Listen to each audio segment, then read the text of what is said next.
time to be your Clash Royale champion. Takes it. Sergio Ramos wins. Huge. And nothing to stop the Hog Rider. It's going to get switched on the tombstones. That's it. Nobody's the first ever CRL World Champions. And there you have it. The fire goes up. It's a coins this time. 293. What do you think? Nothing to do with it. Team Liquid is going to be your CRL champion.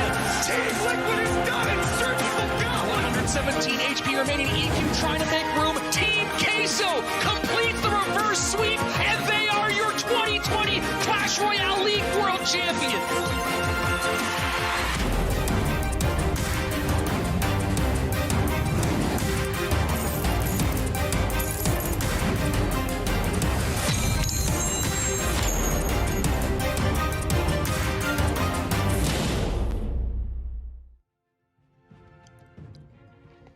What would you do if I told you the next 3 games of Clash Royale might change your life? $5,000 right now, $15K guaranteed, and a shot at Clash Royale League World Finals and a grand prize worth over $200,000. Well, for 16 players today, that's the truth. That's the life that they're living right now, and you're going to watch it right here with us. Hello and welcome. I'm Rich Slayton. That's Andrew Guy. And Andrew, the nerves must be so frayed right now because 15 minutes might decide everything. I just saw a thread on Twitter of all of the sad faces on camera watching their entire season go down the drain in just one best of 3. It's heartbreaking, but for us, it is exhilarating. We saw some breathtaking moves early on. A NATO with an E-drag to take the tower. We saw some shocking finishes that felt like players threw away games because of their nerves, and from 32 down to 8 in 24 hours. That is what the LCQ is all about. It's going to be a whole lot of fun. You're here with us, and of course, joining us as well, 2 of our favorites, an important part of our casting team here in 2021, World Champion coach of Team Liquid, Eric Benamou, and 2-time regional champion for Clash Royale League, Joshua Crap Sharon. Guys, this is going to be such a fun day. Yeah, today's going to be amazing. I am so excited to get these matches because I know that feeling of qualifying to Worlds, and nothing really beats that. And I want to see how all these players are able to, I want to see the camera reactions. I think everyone's going to get hyped up today. We're going to see a lot of emotion. And yeah, I'm ready for it. Yeah, and for me, there's some battles that I can't wait to see. The Yuya versus Hajime game is going to be so good. I'm just ready for it all. Well, we have all those coming your way. 8 high-intensity matches. We'll see you guys in just a couple of minutes. But first, Andrew, let's set the stage for these 8 completely stressful. Again, let me reiterate. This is just a best of 3 for each person.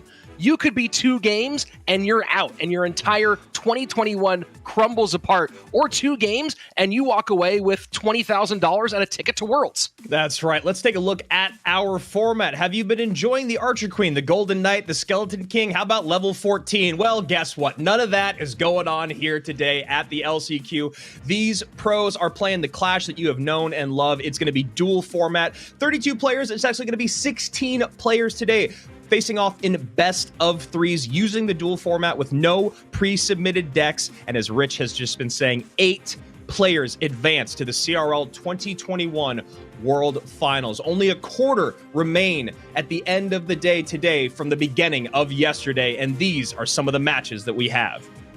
I mean, we're going to kick things off with an absolute banger. One of the most popular players in the world, Pompeo, up against his countryman, the young, talented rookie, Hasiel. Rad versus Schwarzen, who was absolutely on fire yesterday. Dark Angel and Chief Keef looking for both a berth into World Finals. And then, as mentioned earlier, Yuya versus Hajime. So this is just the first 4 of our 8 matches today. And again, each and every one. Yes, there's $5,000 on the line right now, but that ticket to World Finals has a guaranteed $15K. And of course, the possibility of much, much more. Yeah, talking about day 1, we saw some incredible stuff out there. Win conditions all over the board. It was really tough to put your opponents on what they were going to be playing throughout your best of 3. We saw Bait come in late and succeed. We saw Bait come in late and get absolutely dominated. We only saw 2 times yesterday where the lower seed unseeded their player that was supposed to be quote-unquote higher ranked than them. Hasiel was one of them, and I'm excited to start the day with him to see if he can take down the most popular player from Mexico and our number 2 seed in Pompeo. It's going to be a whole lot of fun, Andrew. And for the first couple of matches, I just get to sit back and watch while you take things away. So I'm going to step out here for a few minutes as you guys kick things off with this amazing first matchup of the day. Man, I am so pumped. All right, brother, we'll be back with you in just a little bit. But for now, let's bring on Joshua Sharon, AC. Aw, crap, our former pro who could definitely beat all three of us in best of threes. How are you doing this morning, my friend? And are you ready for this first best of three going down in Mexico? Yeah, you know, feeling fantastic. Woke up early. I am ready for this. Yeah, I mean, it doesn't get much better than this. Pompeo, Hasiel, like, this is going to be good. Pompeo, man, he played well. He made a few mistakes, but his deck selection was really nice. And, you know, I'm excited to see what he does for this one. Yeah, he didn't play the Pompeo deck. We did see maybe nerves getting to him a little bit early on in that first game in his best of three. Hasiel on the other side of it, coming in our second set of the day. He was able to beat Bag, who was seated one spot above him. And for Hasiel, it felt like he had things locked down. When you go up against someone like Bag, you never know what you're going to get. So it's really about playing your game. And for Pompeo and him, I think they did a great job adjusting to the meta. It's just going to be about, can they put it into practice today? So there you go. Pompeo on the left side of the screen, Hasiel on the right, both of them from Mexico. And as you can see, their global rankings much, much different. Pompeo missing by just one spot. Hasiel a little bit farther down. And yesterday we saw Pompeo come out in a 2-0 victory over Tico with Graveyard and Ram Rider. Hasiel on the other side of it. He went Mortar Miner, he went Goblin Drill, and he went Royal Hogs. How are you feeling about these guys and the win conditions they brought yesterday and maybe changing it up today? Well, with Pompeo, you know, I talked about it yesterday. You know, the fact that he's using Inferno Dragon, it was kind of weird that he used that in his first deck because it allowed his opponent to not have to worry about the Pompeo Loon deck. And, you know, when you're pumped, you kind of want to keep that on the table. Overall, though, I really like the decks. The one thing I was worried about for game number 2, hey, you don't have a lot of air targeting units. What does he do? He goes in with Ram Rider, he has Snowball, he has all these cards that are going to be able to counter it. So his deck selection was actually pretty phenomenal and not something that we're kind of used to from, you know, players that don't have these high tier analysts. On the other side, Hasiel, he was able to make that comeback. That's hard to do against Bag because against Bag, half the time you're basically throwing away just one of your games in a best of 3 because he's just going to hard counter you. When he's using these off meta decks, it's hard to really prep for them. And so the fact that he lost game 1, especially in the fashion that he did, and he was able to come back, go 1-1, 2-1 for him, that is impressive. So both players are really, really good.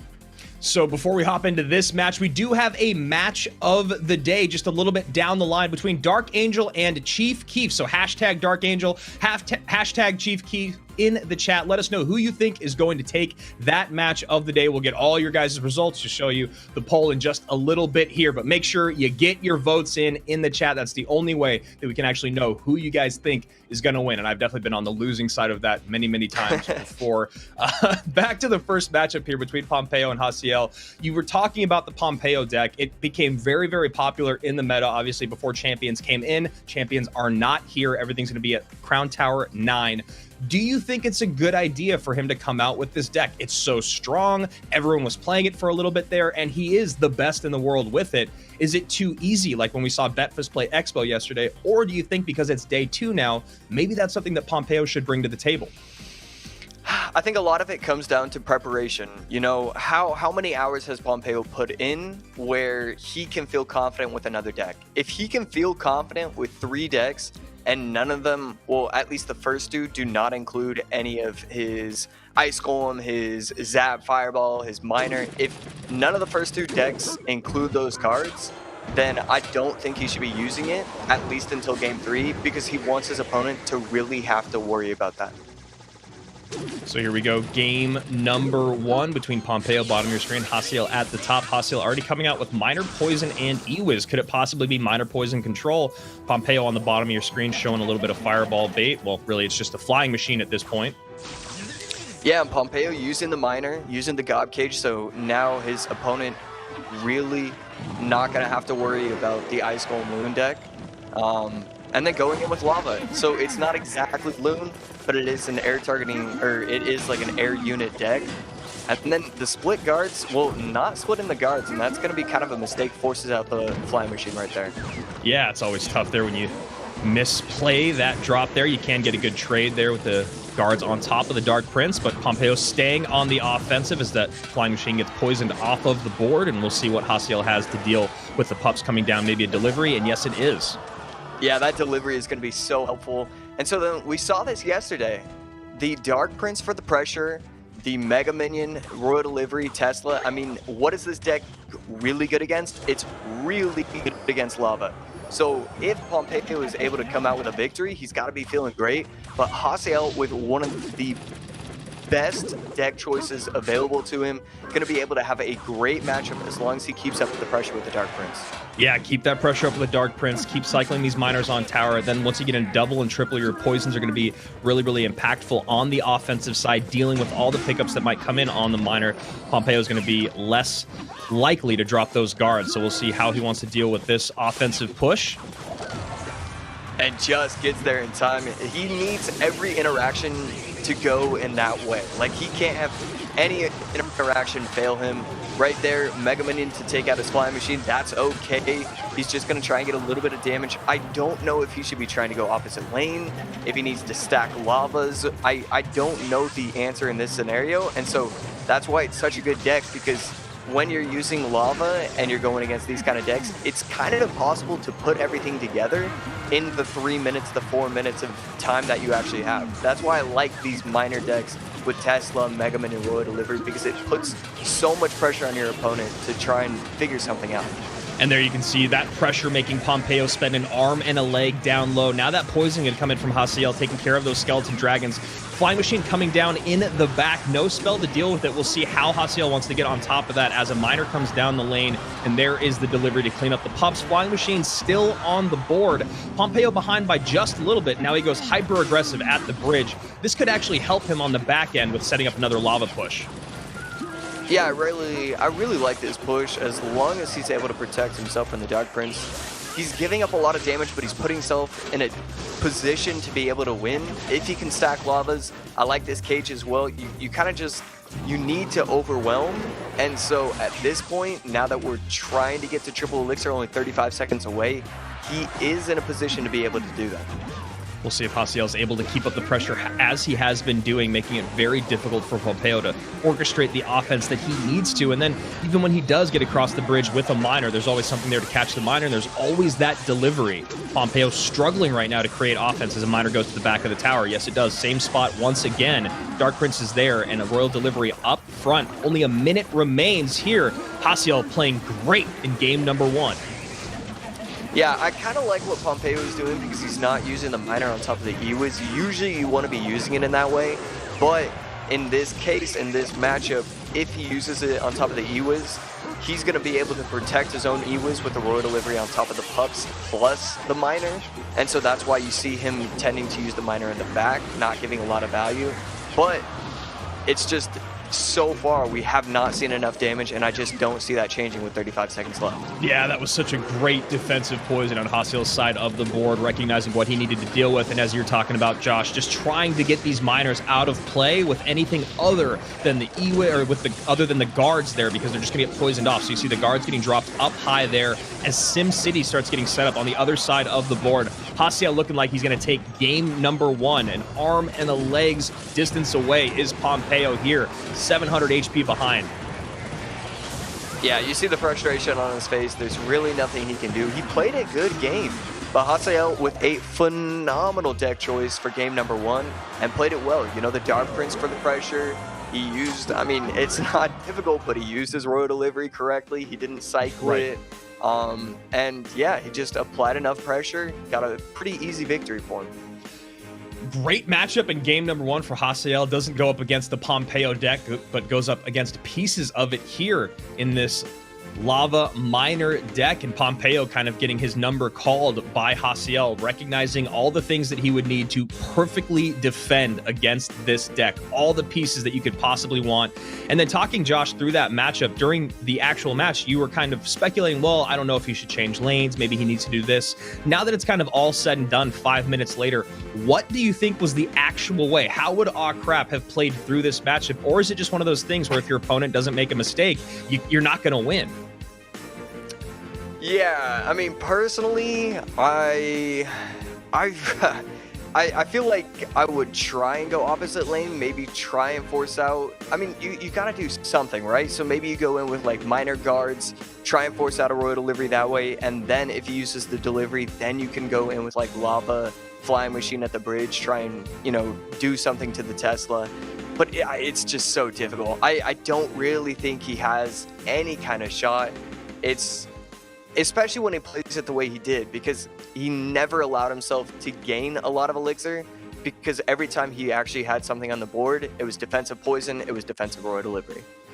Yeah, and that cycle from Hasiel was brutal to keep up with. A lot of times, or I should say in the past, we saw this minor poison deck with Prince instead of Dark Prince. We saw it with Inferno instead of Tesla. So those two changes already making it that much cheaper. And just that cycle, so brutal to keep up with. You talk about the miners trying to be caught on Pompeo's side of the board. How do you really do it? Well, Skeleton Dragons ended up being the best way because they had the best distance, and the flying machine he'd want to use later on in case that poison did come down. So Pompeo decides to change things up in game number 2. So does Hasiel. What is that? A wizard and a Valkyrie. So going from putting Pompeo on lava to putting him maybe on drill. What a great matchup here in game number 2.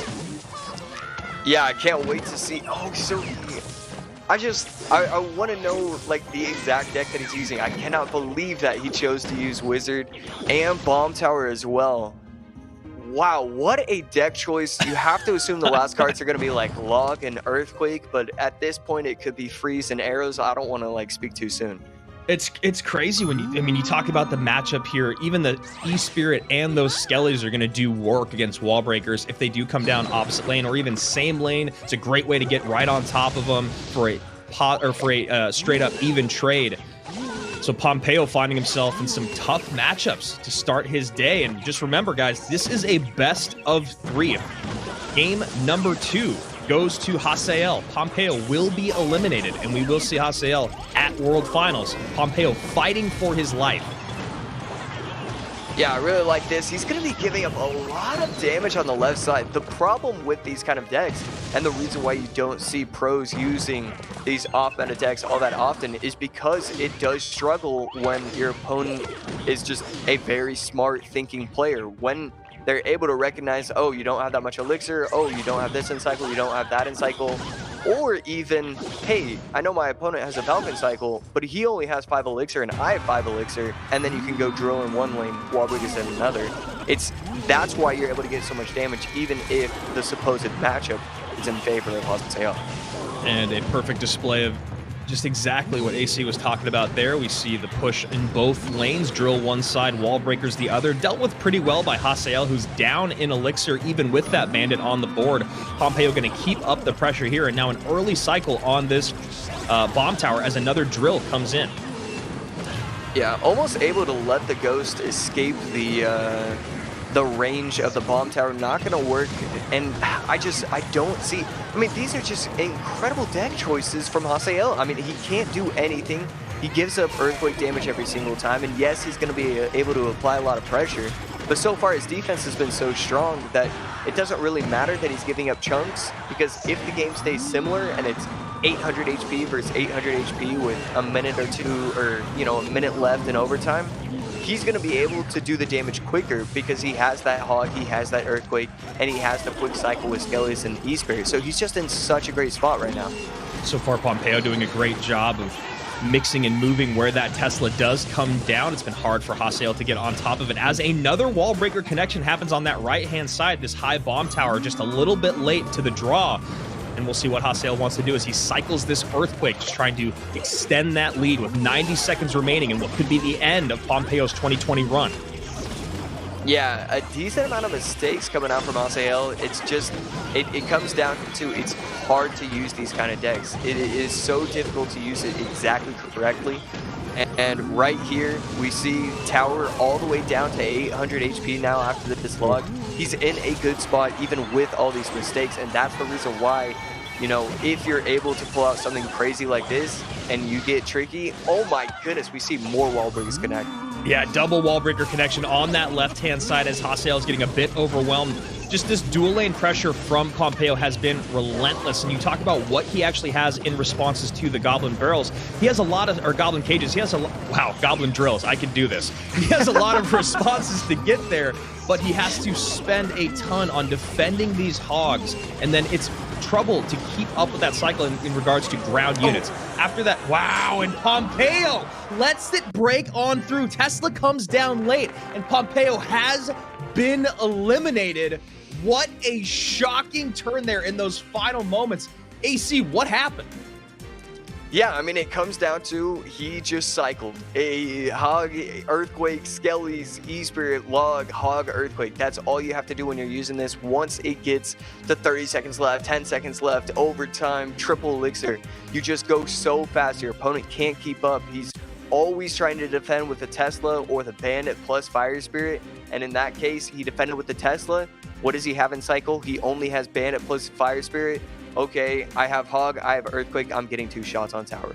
And one of the things that was great that we saw Hasael doing later in the game is you could see that he'd have to kind of overspend on the front end to break the drill. That's kind of what I was trying to articulate as the game was ending. And then he'd have a great, easy way to clean things up. So what he started doing later on in the game was taking more damage to create bigger offensive pushes because he knew, look, the drill hits my tower, 1 goblin comes out, I can deal with that. And that's exactly what's happening right now as this Hog Rider squeezes on through. Instead of defending, once again, he decides to go full on offense. I'll deal with the drill and I'll deal with the goblin after I get this Hog Rider on the board. And Pompeo just got beat to the draw, just a little bit low in elixir. And that Tesla comes down a second late. GG, well played. Pompeo has been eliminated.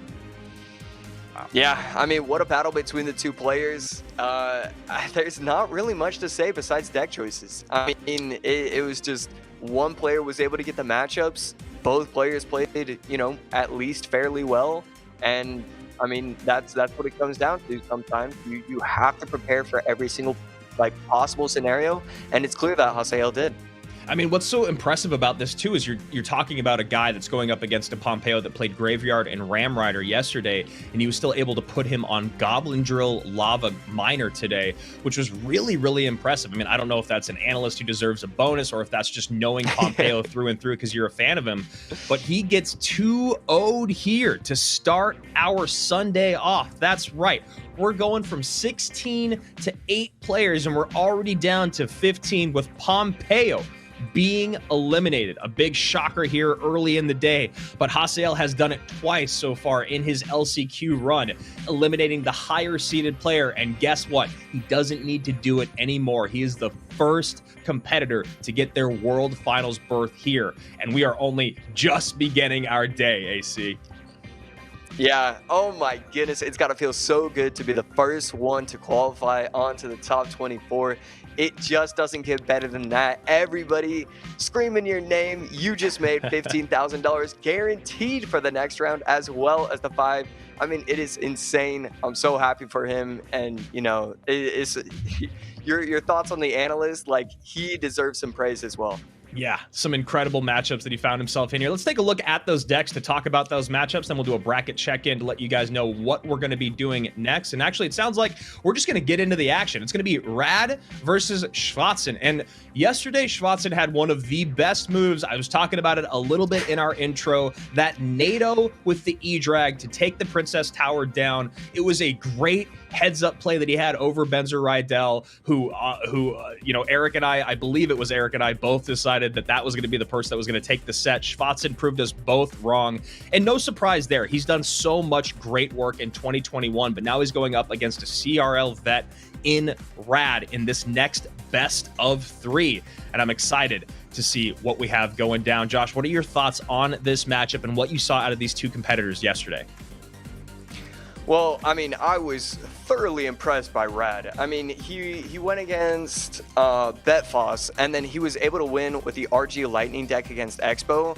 And it's not, oh, you know, RG versus Expo, RG hard counters, or it's not even like two pros playing it, and then he was able to sneak by with a victory. He started out down by 800 HP, was able to battle his way back, and then be able to overwhelm. I mean, it was solid gameplay. He didn't panic. Most players, oh, you know, I'm down 800 HP, I have to let that tower go. No, he understood. He has Lightning, he has RG, he can make this comeback. I was so impressed by that game. And that's the experience, right? We saw it come in later in the day where Framcito was able to hang on and turn that set around against Boss, especially that last game. And we've seen Morten do it over and over in his career where he does not give up. If your opponent has a completely healthy tower and Morten has 100 HP, he will never, ever give up in a competitive scene. And you have to tip your hat to players that do that, because we see players all the time turn games that feel like they're lost completely around. And when you go down against the best Expo player currently in the world, 800 HP to open up, it is a shocking thing to be able to outplay him over those next couple minutes, and that's exactly what Rad did. And Rad's back in bed, Schwatzen ready to go at the top of your screen. Let's go. You know, I've always seen like two players play in their beds like this, and that was, you know, Rad, he's one, and then the other one was Wings. And then I think like Wings, this was like back in the CCGS days, and then he ended up winning the game and then fell over and pretended to sleep. So like, it's clear that when you're playing in these beds, like, you have the advantage, and I'm surprised more players aren't doing it. Hey man, you got to be comfortable when you play. You're already the best in the world. Might as well give yourself a little bit of an advantage as Rad opens up this game with a nice hit on that right-hand side. 1841 remains, going up against minor wall breakers here from Schwatzen. Yeah, Rad using, could be the Mother Witch deck that I've seen a little bit. I've seen this deck with Archer Queen. Obviously, we're not going to be seeing it today. And the deck is just so fun to visually watch, not play or play against, because it's so stressful. Because even when you're playing that, you know, you feel like you have to win it right there. Miner protecting the bats, a huge mistake from Rad, and that's going to give up 1,300 damage when he was in the lead by so much with only 20 seconds to start. Yeah, you called it perfectly. The Mother Witch came out from Rad, which is hilarious because Schwatzen was looking for it as well. So, you know, knowing what someone plays regularly is really helping Schwatzen out early on in this game. He catches the Mother Witch that doesn't get on the bats with the Miner, and then he sends in a perfect fireball on top of misplaced Skeleton Dragons from Rad, giving way too much value away. 1126 is the damage that remains, and 1030 now, as he is down by about 810. Yeah, he's able to reset, but at this point, you're down 800 HP. Your opponent has Tesla, Valk, and Fireball. And the other thing, he also has Bats, and Bats do an insane amount of work, especially paired with, you know, something like a Lug. At this point, it's going to be difficult for him to bring it back, maybe force out a Fireball on top of the Cannon Cart, and then the Mother Witch gets a lot of value. He needed to start off strong, and he did, but then that one mistake just hurt him so bad.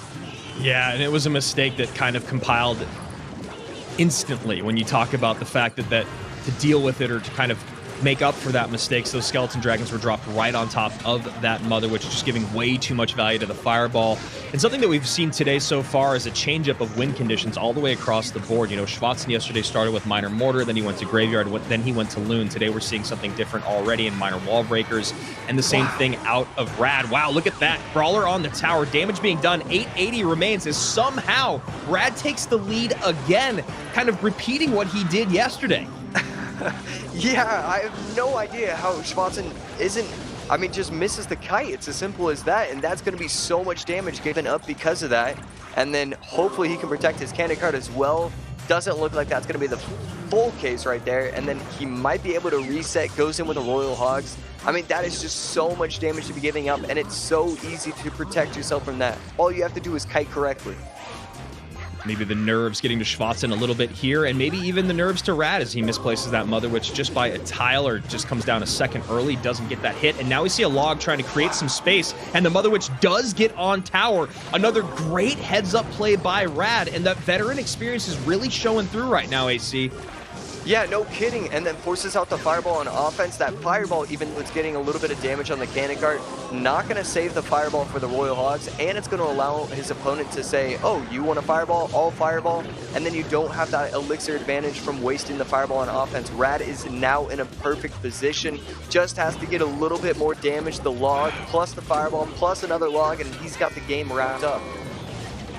Here we go. Wall breakers come in. Goblin Drill is there. Miner taken off the board by the cannon cart. Rad has turned this game around in a shocking manner. Mother Witch distracted. Bat's going to do some work here as this Valkyrie comes off the board. Another Piggy gets on the tower. 183 remains. There's the fireball. Just need the log. And Rad, another huge come from behind victory over Schwatzen. Oh my goodness. And you can see the tilt is already in. Yeah, I mean, just the frustration of losing it in that fashion is killer. You don't want to lose, but you really don't want to lose like that. My goodness. And I mean, it's so perfect that you set it up the way that you were talking about what Rad did yesterday, coming back from behind, playing through adversity, playing through mistakes early on, right? He got outcycled yesterday. Today, he got a double drop that gave way too much fireball value, but he did not give up. You can always hope that your opponent makes a mistake, and that's exactly what happened here in game number 1. And is this the moment? This was really early on in the game, and then, yeah, Spear Goblins come down. I mean, just look at that damage that he's getting with the Royal Hogs. 1841, and his opponent defended with a Tesla. And then right there, gets the prediction on top of the Mother Witch. That was just brilliant. Gets the tower all the way down to 1222.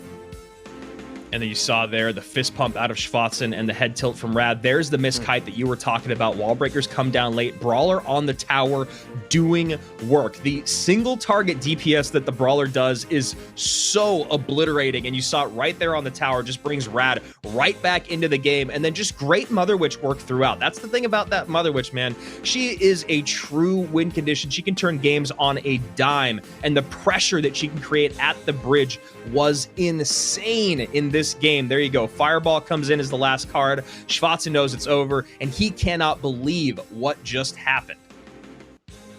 Yeah, I mean, I couldn't believe it either. So I definitely understand what he's thinking. What a quick cycle from Schwatzen right there.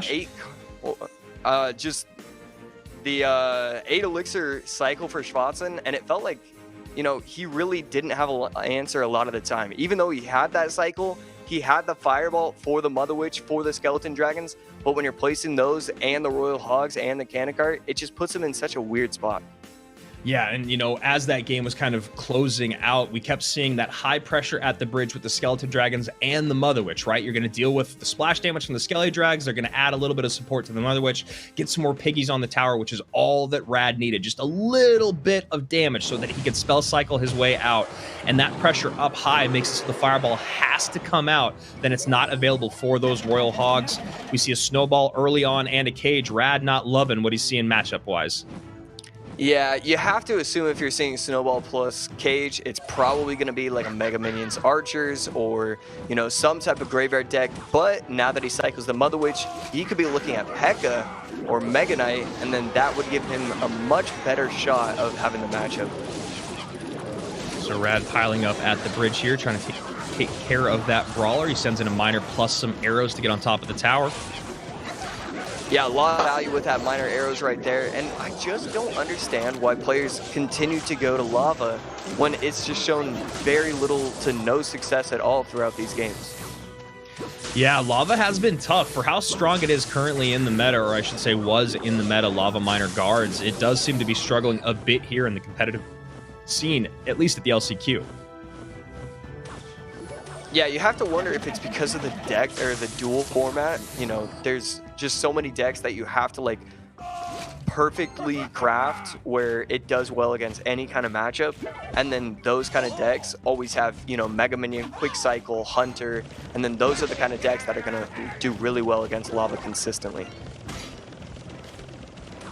and then talking about having those cards available later on can be difficult, but as long as you have them for that one matchup, that's really all that matters. And right now, Schwarzen finding himself in a pretty decent spot when you talk about that Mega Minion, the Cage, and the Snowball, but now Balloon comes down, so a little bit of switch up here from Rad, not going Lava Miner Guards, but going Lava Loon with Miner. Yeah, I like this a lot more. I don't really like when players are using lava arrows, but no Loon. I just don't think it's strong enough. There's too many matchups where you can just lose because you can't get enough damage.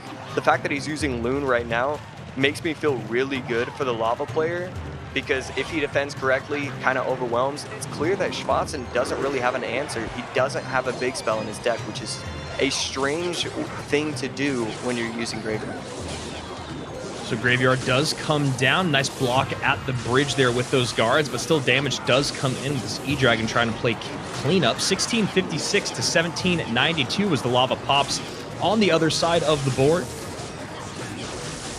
Yeah, not looking to get the lava in front. Yeah, chooses to let his Electro Dragon die, the one that was able to help out in the graveyard. Just wants to reset. He's in a position where he thinks it's okay to get in with a reset. He only has Mega Minion plus Mother Witch, so if he can get the Schwarzen's Mega Minion off the board, he's in a really good spot to be able to overwhelm with only the arrows and Snowball as the spells. And there you go. And you can see the Balloon already on tower. 2 drops are in. That is a devastating blow here for Schwarzen, who you were just talking about has very little to offer in regards of air defense, which is why you see him cycling this Mega Minion early on. That's the most important card to get back around to. So is the Mother Witch. Both of them coming out early means hopefully to deal with the Balloon. Both of them should be back in, but Balloon already down on the board. I believe he should be back around to a Mega Minion. There it is, but Miner in. Yeah, those arrows are just putting in so much work right there. Wow. Game over. Rad celebrating 2-0. What a game. And Schwarzen showing some class, clapping it up for his opponent. Wow, Rad quite excited right now. I wish I could watch him celebrate all day. You can see there he is spent, he is exhausted after another crazy 2-0 set where Rad battles back in game number 1 and then plays through, a pretty favorable matchup in game number 2. We were immediately looking at what this was out of Rad. Oh, is it going to be Lava Miner Guards? Actually, no, it's going to be Lava Loon with Miner, which means that Miner can look for the Mother Witch. The arrows can assist with taking her off the board, but most importantly, that Mega Minion from Schwarzen needed to be everywhere, and that's impossible, right? I mean, he cycles it twice here, and it still barely gets the job done after a double Balloon drop comes in. I guess I'm a second behind, or a second ahead in regards to what we're actually seeing on the replay, but that Mega Minion was the it factor, and there we go. Mega Minion goes down, arrows come in as kind of a last-ditch effort, and 2 drops from the Balloon to bring it down to 755, and that's basically game. At that point on, it's just lava chip damage that ends, seals things up for Schwarzen. Tough stuff here. Yeah, and I think there is a slight problem with the fact that when you're using these kind of graveyard decks, the ones that have a lot of pressure possibility, you need to be using the Knight as a win condition alongside the graveyard. So going in with Knight Skellies or even just Knight Graveyards consistently over and over again, you can't let your opponent go same lane. You have to be always consistently swapping lanes. That way your opponent can't get these huge Lava Loon Miner arrows pushes because it's impossible to stop.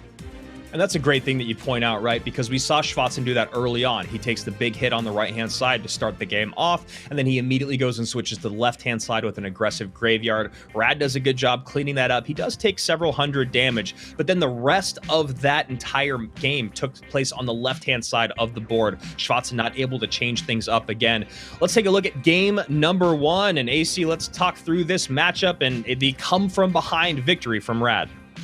Yeah, I mean, Schwarzen was able to play his own game at the beginning, but as the time went on, especially when Double Elixir hit, Fireball can only do so much. You have to take out the Skeleton Dragons, you have to take out the Mother Witch, the Royal Hogs, but the main thing is, when it's kind of an even game, you can't really get chip damage when you're running this Minor Fireball deck because the Cannon Cart plus Skellies is always going to be able to clean it up pretty easily, and then you're always going to have that counterattack. So anytime you want to actually get damage, you have to be spending 8, 9, 10 plus elixir in order to guarantee yourself 400 worth of damage. At that point, Rad was able to get a lot of Royal Hogs damage, and obviously the Brawler escaping to the tower was what changed the game. You can honestly create so much damage for so cheap with that deck. I would have loved to see Schwarzen maybe try another lane, which is exactly what we said about game number 2 here. He did it early on with his graveyard deck. He swapped to the other side of the board. Rad responds in kind, and then Rad with this deck that is Lava Miner Guards, but with Balloon in there as well, really succeeded. When you talk about Schwarzen's responses to air units, it's really difficult to thread the needle with that Mega Minion on top of the Balloon and then avoid all the ensuing troops coming from behind that Lava Hound. So Rad stays alive, as does Hasael. Let's take a look here at our bracket. Let's take a quick check-in and see what has happened so far on the day before you and I send it over to Rich and Eric. And there you go. Hasael and Rad have made it on through 2 players that we'll be seeing at the World Finals. And of course, more details about World Finals to come your way at the end of the day. We still have that Yuya Hajime match that you were really excited about. I'm really excited about. So guess what? You and I get to sit back. We get to watch it. We even got time to make some popcorn. We got one more in between that set. So for Josh and myself, we'll be back in just a little bit. Let's send it over to Rich and Eric for our next 2 best of 3s. Thanks a lot, Andrew. And yeah, Eric, I mean, after what we already saw, it's very clear the players came with everything today. And of course, they have to, because it's 15 minutes that decides your entire year and maybe beyond that. And coming up next, Eric, we have a really compelling matchup here between a guy who's had his shot and now is looking maybe to redeem himself here in Dark Angel. And on the other side of it, Italy's only hope for a world finalist in Chief Keef. Yeah, it's a good friend of mine as well in Dark Angel. I've known him for a very long time, and it seems like he's been thriving in this. I'm going to do it solo, and I'm going to do it my way. It's been a great year for him. Honestly, he's been a couple of matches away from having qualified to World Finals just on the monthly finals and all of that. Just misses out on it, but yesterday's gameplay was very, very fun to watch, which is very Dark Angel style. You can tell he's really doing his own thing. I'm going to play my decks. I'm going to win my way. And maybe that was the solution for him all along. And on the other side, like you said, Chief Keef, really, I don't think a lot of people expected to see him at World Finals early on in this year. I know for a fact I didn't. And to see him really come out yesterday and not show that much like nerves or any of that, I think it's a very, very strong and even matchup here. Both players, not a lot of people expecting a lot out of them this year, but they're definitely proving everyone wrong.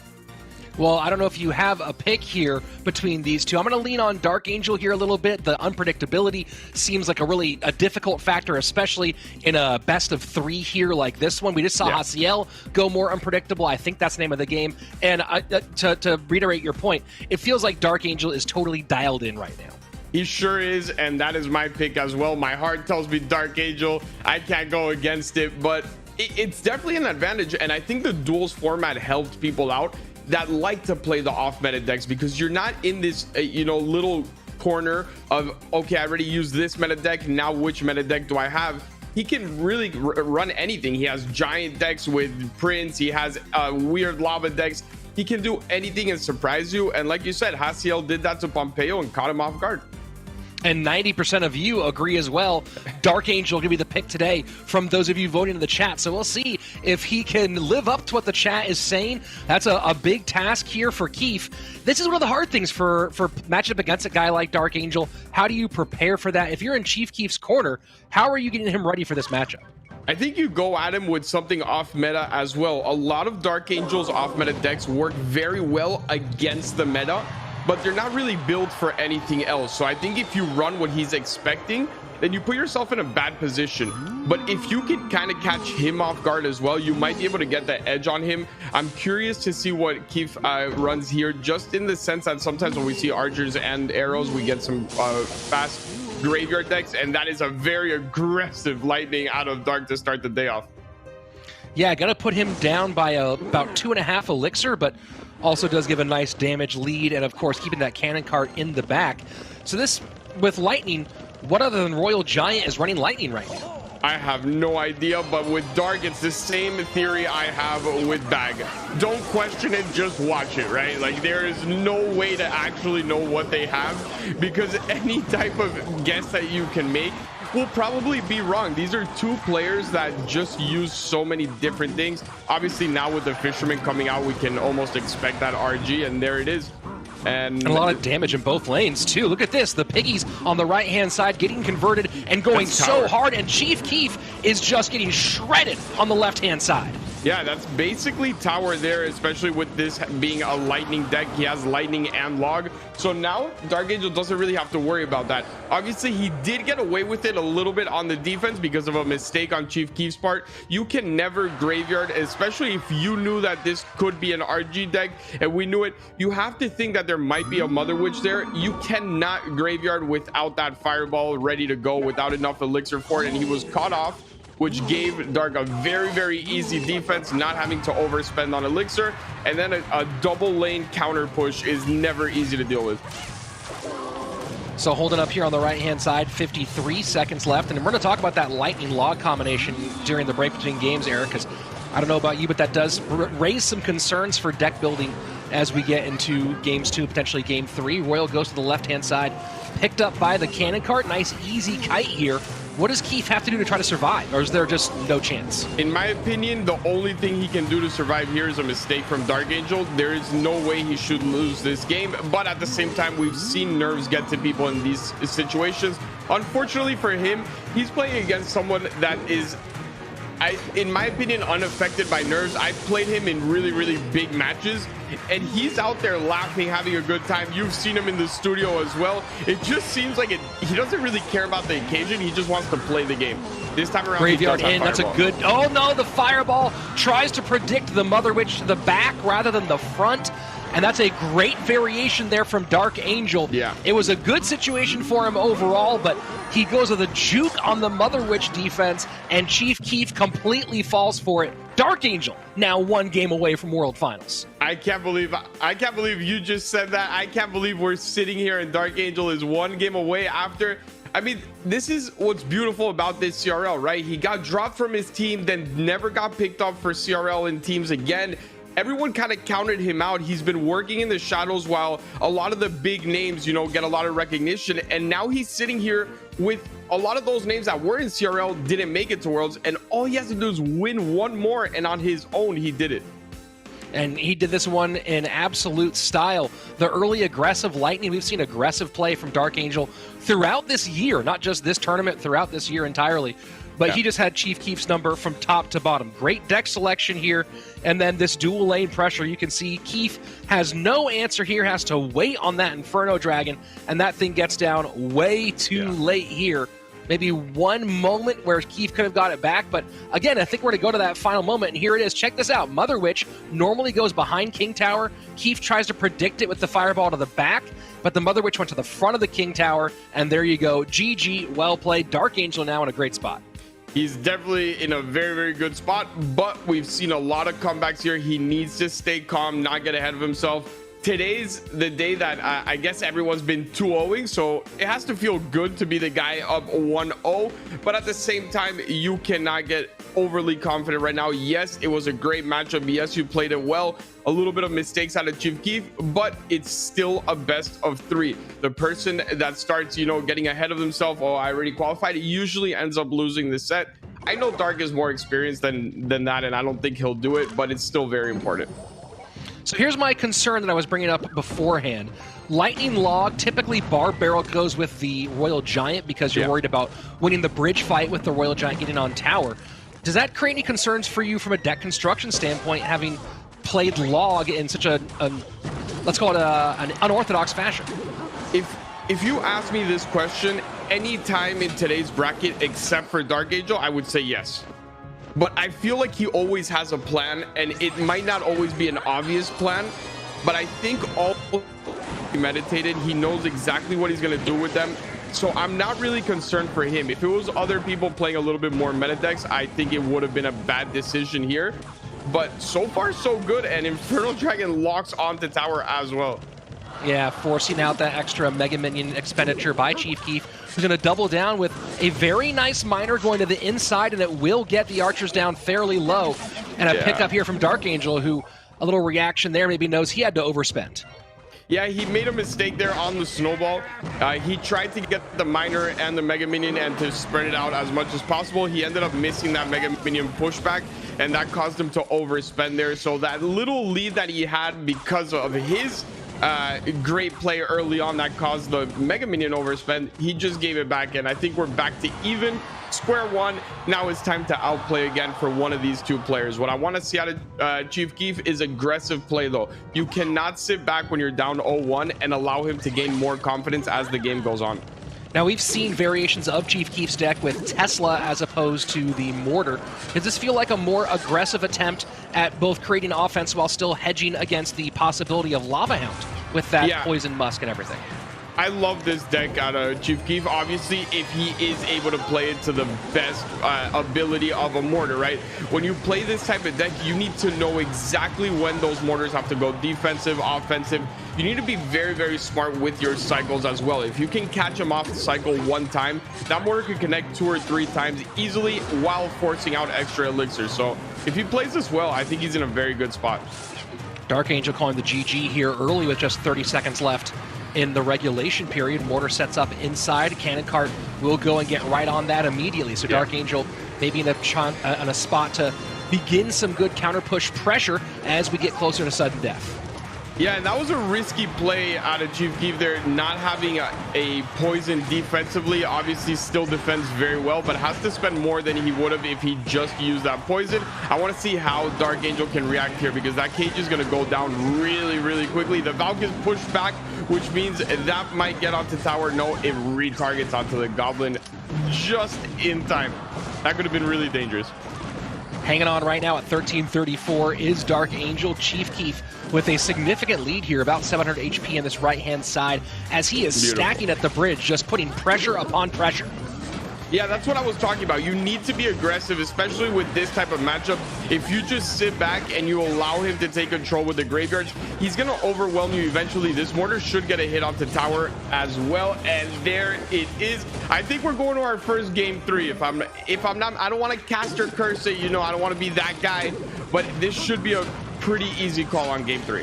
Chief Keef choosing to go with the Miner and Dark Angel, mostly ignoring that, so he can set up counter pushes in one of 2 lanes. We'll see where Keef decides to spend, and so far playing into that same right-hand lane. Dark being forced to defend on this side. Final minute, triple elixir. We all know what Graveyard can do in this final minute.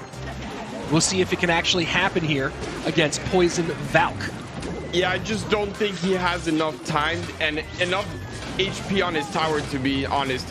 Like you said, he was ignoring a lot of the miners, but it gets to the point where you can no longer ignore them. At this rate, he will lose if he keeps getting hits from the miner. You can cycle those poisons really quickly, but he does have to be careful with these very high and offensive poisons. You can cycle graveyards back to back with this type of graveyard deck. Here we go with the Cannon Cart. And no catch on the miner for Dark Angel, so Chief Keef evens things up. Italy stays in the hunt for a World Finals berth. And this is the best part. We got a game 3. I'm sorry, Josh and Andrew. I know that you had great matches, but the game 3s are what we live for. This is all on the line. What deck are you bringing? I am so excited, and I hope the rest of the matches today are all game 3s, because this is where you see the true competitor and the true decksmanship, everything come to life. You're playing for, I mean, money's amazing. Obviously, you guarantee 15,000, but this is your whole year. World Finals in a 3-5 minute game is very, very tough to do.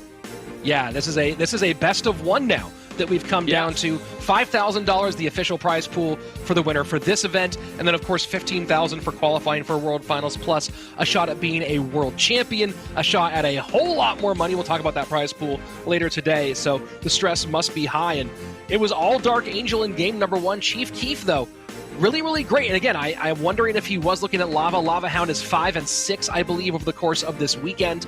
So this would have had some good defensive capability there. Also worked out very well against Graveyard. So now we go into our third and final game. Game number 1, Dark Angel ran Royal Giant Lightning Log. Game 2 runs Graveyard using both the Giant Snowball and Fireball. On Chief Keef's side, we went GY with Arrows and Fireball game 1, and then of course that Mortar Miner poison delivery deck here in game number 2. So, Eric, we have a lot of stuff off the board. That this is where that analysis becomes so critical. Where you have to look at the 16 cards burned on both sides and make your pick. So let's start on the Dark Angel side. We saw RG, we saw Graveyard, and of course, Lightning, Log, and Fireball all out along with Giant Snowball. Thoughts here? Yeah. I'm thinking Loon is not a bad option. You don't have Fireball, you don't have Snowball. This is a very good option for him. And on top of that, if you don't want to go with Loon, Royal Hogs could also work, right? You don't have the Log, you don't have the Fireball, no Snowball either. Not a lot of pushback out of him. He's probably going to have to run Poison. Maybe Dark Angel surprises us here with some sort of freeze deck as well. We've seen some players go to that, and it could be okay to do. And Chief Keef has already burned arrows, Fireball, and Poison himself. So we'll see how Dark Angel chooses to take advantage of that one, as he sets up the Electro Wizard in response to now a Dark Prince and Fishboy. Yeah, he went big on the first push with the Cage, Dark Prince, and Fisherman straight off the bat. Definitely a very aggressive start there from Chief Keef. And in the last matchup, it was okay to be aggressive, but he still needs to see this play out first. It looks like we're going to get some sort of bridge spam here from Dark Angel with that, I think a fairly decent matchup here for Dark. Baby Dragon sets up for Dark Angel on the left-hand side. Mother Witch now recognizing that Dark Angel has no Fireball, and I guess no Lightning also is valuable as well. Poison, yeah. He does have Poison, and he could get a lot of value with this Poison. You're looking at the deck here from Chief Keef. You have Hunter and you have that Mother Witch. You can never play both at the same time because it's always going to get poisoned. And here we go, P.E.K.K.A in the back.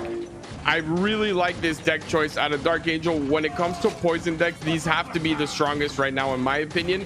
And it looks like he got a fairly good matchup if he plays this the right way. And I have a little knowledge on the Dark Angel friendships, and if I'm not mistaken, he's very, very good friends with the best P.E.K.K.A bridge spam player in the world in Karfi. So I'm sure he got a little bit of tips yesterday. 1550 on that left-hand side. You see the spam at the bridge connecting. So right now, it is Dark Angel with a fairly big lead here. And going to give up one shot from the Royal Giant, but I don't believe a second one comes in. No. So a strong lead as we go into double elixir for the Spaniard. Right now, he just has to keep playing the same way. It's all going to come from a counter push, most likely at this point. You know that Chief Keef is... Oh, that King Tower activation. That hurts a little bit. Obviously, you're not going to get all that much damage. It's not going to hurt as much because he is playing that Bandit and that Dark Prince where he's getting a lot of his damage. And until they get to tower, it's not a big deal. So... ton of poison value here for Dark Angel. And now both the... P.E.K.K.A and the Bandit going to get deep into enemy territory with an elixir lead right now as Dark Angel sets up the Dark Prince on the right-hand side. 23 seconds left of regulation. And that's what I was talking about. If you're Chief Keef, you have to recognize that you cannot be playing the Mother Witch and the Hunter at any point together. It is always going to get poisoned. You're giving up way too much value. And in this type of deck, you're trying to create the opposite. You need to take as much value with that Fisherman and all those troops that you have, because if not, you're going to allow him to always have P.E.K.K.A in cycle, always have good defenses, and finally gets a good amount of damage on the board. And here we go, our first lead change. Chief Keef now ahead 1480 to 1550 and putting the pressure on. P.E.K.K.A goes high here to try to hold the line, but at the moment, momentum swinging towards the Italian. Yeah, maybe we get some dual lane pressure here once that, or a poison here would be really, really nice for him. He's giving up, again, a lot of poison value. I'm not too sure why Dark didn't decide to go with that instead of more of a bridge spam that he did go with. Maybe it's just to get a cycle in, get a P.E.K.K.A back into rotation. But that's the only thing that's scaring me right now out of Chief Keef. He's giving up a lot of poison value. 1457 on Chief Keef's right tower, 1550 on the left-hand side, a minute 15 remaining. Triple elixir on its way. Who has the advantage here, Eric, when we hit triple? I think Dark Angel definitely has the advantage here, especially now coming in with the Ram Rider. You'll be able to hold that RG on the bridge. I'm not sure why we haven't seen that earlier. We know how strong of a combination that is, but he's going in with Lightning as well. This Ram Rider will not get to anything, and now it might be RG time. And will we see it? Yes, we do. 1273, P.E.K.K.A does go high. Fishboy's going to pull away here. Dark Angel has to really try to hold on, but does give up one big-time shot. He is up against Lightning, 42 seconds left, and right now this bridge battle is fierce. Yeah, this is really, really good gameplay out of Chief Keef, and it slowly but surely looking like Dark Angel is losing control of the match. All these Hoggies being spawned. He's going... That Fisherman actually helped him a little bit in the sense that the Dark Prince is getting tanked for, but he needs to get a little more aggressive. He needs to force the Lightning, which he will here. Bandit comes in as well, and just in time with the cage. What a beautiful defense out of Keef. Poison does finally come down for Dark Angel, but feels like too little too late. Lightning will keep things more firm for Chief Keef, and there you have it. Chief Keef going to Clash Royale League World Finals. Wow. I am shocked. Obviously, I think it hurt him a little bit not having Ghost and using Ghost in that first matchup. That opens up a lot of the lane when you're playing this P.E.K.K.A. bridge spam type of deck. You play that Ghost in front of the P.E.K.K.A. It forces out early defenses. You can also get that counter push, and you always force out that Dark Prince, the Fisherman, something of the sort. Not having that really, really hurt him. And Keef, man, what great defense after defense after defense. Just applause to him. Totally shut things down on Chief Keef's side. And you know, there were a few interesting plays here. The Fisherman obviously be turning into an absolute menace. Dark Angel, this is kind of a heavy deck with not a lot of great options for blocking Fisherman, right? A lot of times you're trying to distract the Fisherman with smaller troops. Didn't have those here. And mid-game, you know, bridge spam is supposed to win bridge battles. And that's not what happened here for Dark Angel, and a huge win here for Chief Keef.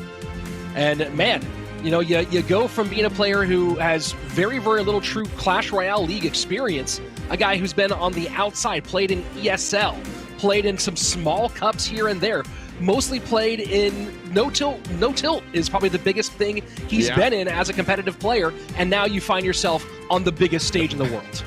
That's incredible, and that's honestly the beautiful thing about this league. Anyone has a chance. It doesn't matter what you did before to this year. Before, it was about your resume. What have you done?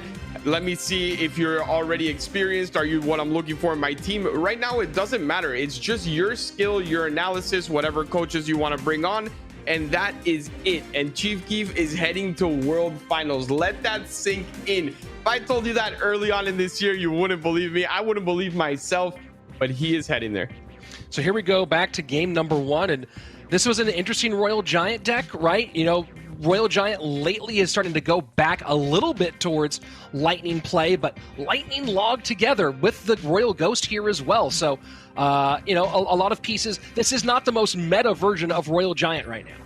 It definitely isn't, and that piece, that Royal Ghost right there is what I think hurt him the most. Yes, it allowed him to get a good advantage in that one matchup, but it really wasn't that big of a deal. When you look at both of these matchups, it would have been amazing to have that Royal Ghost in that last and final set. I'm not too sure what the decision making behind that was, but overall, the RG Lightning 2 for 2 in this whole match. 2 for 2 indeed as we go into game number 2. This is where the reverse sweep began. Yeah. And a great pick here by Chief Keef. I talked about this before. It looked like it was a hedge against lava, exactly. But this matched up very well against Graveyard on top of it. That happens to every single competitor, right? It's happened to Liquid. It's happened to any team. You go in with a plan, and then you get even a better snipe than expected, and it wasn't even the deck you were expecting. Obviously, when you look at the delivery, the Mega Minion, the Musketeer, the Poison, that screams, okay, come at me with lava, and it ended up working even better. So then we go on to game number 3 in this one, and this is where that game 1 kind of came back to bite you.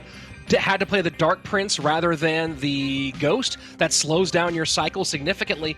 Another interesting thing here, and I want to ask you about this one, Eric, is that bridge spam for a long time. I know that Zap isn't super popular in the meta, but for a wide variety of reasons, bridge spam typically ran Zap rather than Barb Barrel. Why Barb Barrel here? I wish I could answer why Barb Barrel. I'm not sure if maybe he was looking for a Hoggies push coming in from Chief Keef based on the analysis he did on what spells he had, or also a balloon deck, right? He doesn't have Snowball, and if you do use something like a Barb Barrel, you can push back that Lumberjack on the bridge. You get it to go back. The Loon goes in front. I'm not too sure exactly what it was, but I don't think it was catered to this matchup.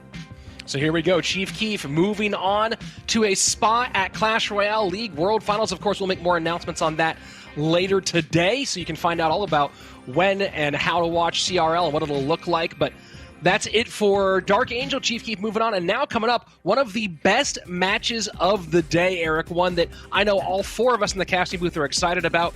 Yuya versus Hajime, two top players out of Japan, but only one can go through. This is one of those things where you look at which matches you're casting today and you just smile, because we get to cast, in my opinion, the best match of the day. These are two players that could easily be in that top 4 at the end of World Finals. I'm not talking about today. World Finals comes around. If these two players are at the top of their game, they could be in that top 4, possibly even the finals, and we get to watch it here. Unfortunately, only one makes it through. Only one makes it through, but they'll join a pretty big cohort in Japan. The Japanese team is going to have so many players here at CRL World Finals. Players who auto-qualified: Pandora, Mugi, KK, and Grieco. And then on top of that, you add in Rad making it in today, and then one of these two. What is it about Japan and Clash Royale? I don't know, man. I've been losing to Japan since I started Clash Royale. Every time I compete, they've been at the top. It's just the discipline. I think they truly love to play also. When you look at their face cams and you look at the passion that they have for the game, you can tell that they really, really enjoy competing. They enjoy the game. And I mean, Rad today, it made me so happy with that celebration, but at the same time, it made me a little sad because I miss Raiki with his celebrations and all those Ponos, really, really good team celebrations that they would have. It's always been so fun to watch the Japanese players. I mean, I miss the Meek and Booyah power stance, like the one shoulder off with the talking to the phone as he's played. So yeah, you're right. It's absolutely it's such an energetic country to watch, and here we get to see two young players from Japan going head to head. Of course, both of them making their CRL debut last year in 2020. Both younger players. What are your thoughts on this matchup between Yuya and Hajime? They're both very, very technically sound players. They like those fast-paced decks, but I think it's going to be about who can play that one deck, because usually what you see in the duels format at this level is you see the comfort decks, but then you see the one player take out that lava deck or maybe a golem deck, a heavier RG style. It's who can play that type of deck the best. I think that's what's going to take this match. We'll be getting Yuya and Hajime here in just a couple months. But as a reminder for you, I know that we're all very excited that right now we have so much new stuff inside of Clash Royale. The champions, the Archer Queen, the Golden Knight, the Skeleton King. The game's moved on to level 14. Tournament standard now in-game is level 11, but you'll see none of that here. Of course, we are playing on the previous build of Clash Royale because the update just came out. These players haven't had time to adapt to it yet. So for competitive integrity, they are playing on a private version of the older build, so that's why you see level 9 and no champions here today. And now here we go into what looks like it's going to be a fairly quick cycle on both sides from Yuya and Hajime. Yeah, so Hajime coming out with the RG here. First up, I like this deck choice. Like I said, I think whoever can win with the heavier deck first will end up taking this match, but he's gonna run into a brick wall here. Tesla and the Elite Barbarians, look at that. Lightning comes in and still only gets one hit. Firecracker stays alive, and he's probably gonna go ahead and activate King Tower here. Yes, he is. Oh, no, he's not. Oh, no, misses the timing here. Talk about nerves. That might have been that one. You think that Hajime probably misses that one time out of 100, and we just saw that one. Yeah, I assumed it was just going to be perfect placement because of how good he is at the game. I didn't even think about, okay, he might miss it. But like you said, the nerves are going to hit these players. You mentioned that their debut was just last year, and you're going to see that there are the rookie nerves. Obviously, Hajime is still having a lot of experience. His team's doing very well, but you've never done it solo. When you have a whole team backing you, it is very, very different than when you're just here playing one best of 3 for everything on the line. Yuya making his CRL debut in 2020 as a part of Kick's team in Clash Royale League East, and of course Hajime working with Fav Gaming going all the way to CRL World Finals, where they did go out in the first round, but both these guys not quite rookies, but definitely still a little bit younger, and as you said, first time on their own. There we go, King Tower activation in. RG both directions, but so far it has been Hajime taking more of the damage, and Yuya, though, about to take a pretty big shot himself.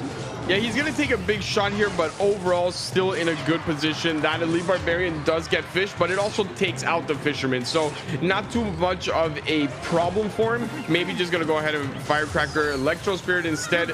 And now we should see the Firecracker.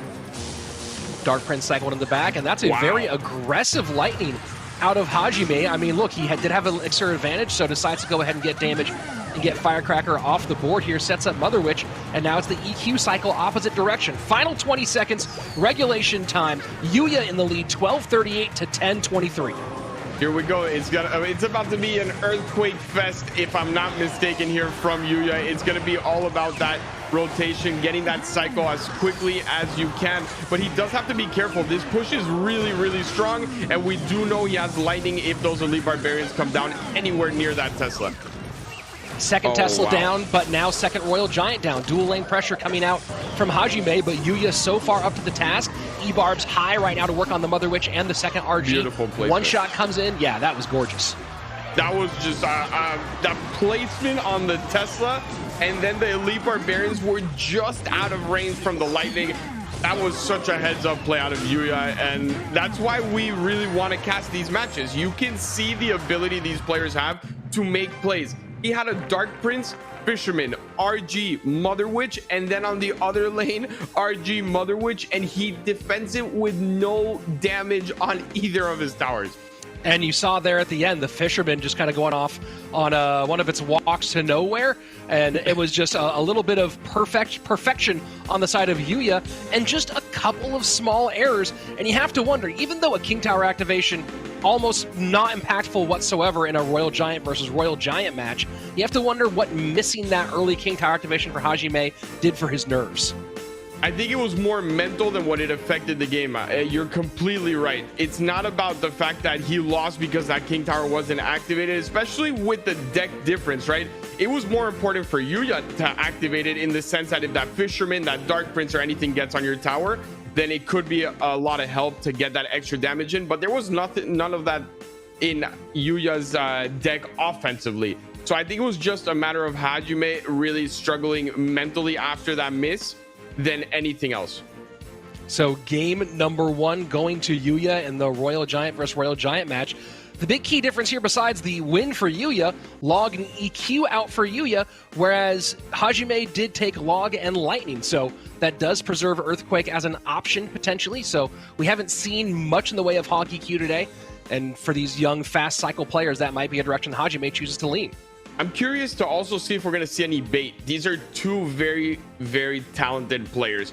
They can use the fast cycle decks to the best of anyone, really. Obviously, you have the Molite and Morden that have done it for so long, and I'm not going to compare anyone to them. They're just on another level, but these guys are not far away, and I would love to see some type of wall breaker, some type of log bait, especially with no log in either side. Well, it's a big decision coming up right now for Hajime. Of course, Yuya has a bit of a cushion here. He has two chances to win and go on to Clash Royale League World Finals. Of course, we have already seen one reverse sweep today. Hajime has to dial things in, though, here to get that one done. And of course, whether you're watching on YouTube right now or watching on Twitch, wherever you're watching right now, we are just about halfway through, reaching our halfway through point of today, but CRL for the year isn't over. We will have our announcement for Clash Royale League World Finals later today. So if you haven't yet, make sure you hit subscribe on YouTube, hit follow here on Twitch, or if you're on Twitch right now, so you can make sure you don't miss any of the action of our CRL World Finals, which is going to be a massive event. We cannot wait to tell you about it, but of course we still have to assign 5 more players to mix in with that. And man, these 5 players, they have so much to go through still. And then on top of that, even once they qualify, the journey at that point, Eric, really just begins. That's where it all gets started. It's okay, I got a first round matchup. Let me check who it is. Oh, it's Lucas. Oh, it's Mo. Oh, Mugi or Ruben. You know, like, it's going to get really, really tough. Yes, these matches are incredible. And yes, all these players are amazing. But it's only going to get harder every single round you move on.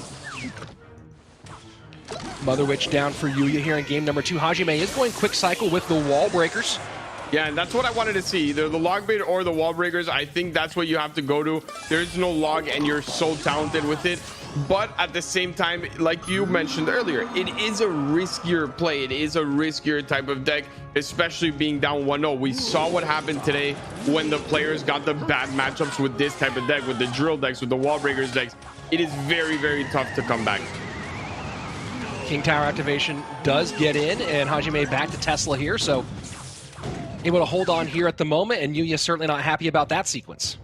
I would not be either, but keep your head in the game. You're up 1-0. Don't let the little things affect you. Obviously, he wasn't expecting the NATO play early on, because when you see the deck at first, you're not sure if it's a Magic Archer deck. By the time he figures that out, the Ghost was already in play, and then it was just NATO to King Tower. Although I will say, Yuya has great defense as well. And a little bit of leakage here from Yuya, waiting for that move out of Hajime. Keep in mind here, this is a nice call from Hajime in terms of being against Ram Rider, because while Ram Rider has been running some Lightning, not going to happen here, as Yuya already, or Ram Rider sometimes runs Lightning. That could be a possibility. Never mind, It was Hajime who ran Lightning first game. Earthquake out for Yuya. Yeah, I'm not sure if he's going to run the Lightning version, though. That is a very tough and heavy deck. You could be 100% right. It would just be a risky move, in my opinion. You're already running this type of deck with so many cards that really don't... You can't cycle any of them. And on top of that, you know you're playing against a player that is very strong with cycle. Maybe he just didn't go Lightning. Spears split. Royal Ghost takes care of some of those very easily. And that Magic Archer probably is just gonna... He's actually gonna choose to go into the Magic Archer. With how much damage is on the right-hand side, I might have just let that go by, reset fully with that Mega Knight. He's gonna do that anyway, but now he doesn't have as much elixir or the cycle that he really wanted to. Now the E-Wiz is out of cycle as well. Healthy Mega Knight getting ready to cross behind that E-Wiz. The E-Wiz does finish things off a little bit early, so won't be able to support that Mega Knight. And now it is the Lightning. Wow. He doesn't get the Magic Archer or the Valk, but he is able to get that Tesla down, which keeps that Mother Witch up and running. As long as they can get a couple of hits onto this Magic Archer, it'll be okay. And the Ghost a little bit late there from him. Quite a bit of damage in for Hajime, as we are in sudden death overtime. 1324 on Yuya's bottom right tower to just 2054 on Hajime's top right. So Hajime certainly in a good spot here as he puts a little bit of pressure into that left-hand lane. Yeah, and just get rid of one wall breaker. You don't want to allow too much dual lane pressure playability in the late game here, because they will drive you crazy. You're going to have to split up all your troops. And mainly, more than the fact that he's going to get damage on both lanes, you're not going to be able to actually build the push you want. So very smart out of him to mitigate a little bit of that damage. But he's visually frustrated. Yeah, clearly with the big lean back and getting himself maybe kind of redialed in. And you know, it's so frustrating, certainly, to feel like you totally had your opponent's number in game number 1 and in game number 2. You know, I think he's probably not super unhappy about this matchup in triple elixir, but having been this far behind after single, that's where I think he's really feeling the pressure. Yeah, and this time around, he's going to have to let that go. He decides not to. I think at this point in the game, you let that go, and you really take advantage of this triple elixir. He's putting himself in a situation where he's never able to actually build the push that he wants. And now the wall breaker is there just to slow it down a little bit more. And now here we go. Ram Rider in, Mega Knight set up with Inferno Dragon. E-Wiz now building up some big stuff here. Is Yuya. Does he go heavy for the deep penetration? Does not get the Tesla, instead takes care of troops. And that Inferno Dragon getting very, very deep at taking care of easily. Yeah, the problem with the Inferno Dragon here is it doesn't really have any value in this type of matchup. The Spear Goblins are going to do good damage to it, and the only thing it can actually lock onto is that Valk. So even if you get it into your opponent's side, he's always going to have Wall Breakers, always going to have Spear Goblins. This will connect onto tower for only one hit, though, and now is really game 3 again. Like, I cannot believe people are not going to want us to cast their games anymore when they're up 1-0. If he gets reverse swept again, we are the reverse sweep casters. Yeah, I mean, it's certainly possible. And, you know, it's interesting. Hajime was a bit frustrated in game number 1, but it really feels like Yuya took that one a little bit harder than Hajime took that game 1 loss. Yeah. Yeah, he definitely showed a lot more emotion, and I think it was just a frustration of never being able to actually break through, right? There's a difference in losing, and then there's a difference in sitting there for 5 minutes trying to get any type of push in, lightning everything you can, and never really getting anything to connect on the tower. Well, you were talking about how, I mean, I was mentioning that lightning often goes with Ram Rider, but wasn't sure if he was going to use it here. You mentioned it might be too heavy, and that seems to be the name of the game here, especially in the early going. Just so hard for you to keep up with this deck in the first half of the game. Yeah, a little too heavy for the opponent you're playing, right? If you're playing someone like Bag, who likes to use the heavy decks, it's okay because you're not really worrying about the cycle. But when you're playing against someone that you really should be worried when he's playing wall breakers or log bait type of decks, this isn't the best choice in my opinion, spell wise, but maybe he was just trying to save the other spells for later on in the game. So in game number 1, it's Yuya winning with Royal Giant EQ Log, and then in game number 2, falling with Ram Rider Barbarrel Lightning. Game number 1 for Hajime, it was of course Royal Giant as well, but the minor wall breakers here in game number 2. So Hajime taking minor out, which does make you not as concerned about lava or much of the air at all on his side. I mean, you could go Lava Loon, but no one's really playing Lava Loon without minor right now at this level. So it does feel like Yuya might have a narrower focus when it comes to his deck picking than Hajime does. The Lava Loon no minor is just a no-go for me. You're playing everything on one push actually connecting, because even if one Loon connects, that's still not enough. You need to actually take tower down. So like you said, probably not the best choice. If you want to go Loon, I would go Loon Freeze. Try to catch him off guard. I don't think a lot of people will be expecting that, and you still have the cards available to it. You have the Bowler, you have the Electro Dragon, Lumberjack, Loon Freeze. It's not a bad choice in this type of game and with what's available to each player. Except for the one problem here, Hajime played Tornado last game, which is a key factor typically in that deck. So it does feel like Yuya does get to focus on the ground. I guess his big question now, is he worried about cycle or worried about something heavier? The thing is, he gets to focus on ground, but he also used the bar barrel and the log. So even if you focus on that log bait, you're still caught with no small spell that is good for it, right?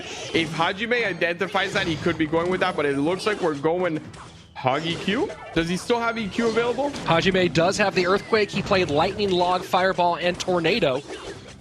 Of course, no log for Hog EQ means he's probably playing a much more defensive variation.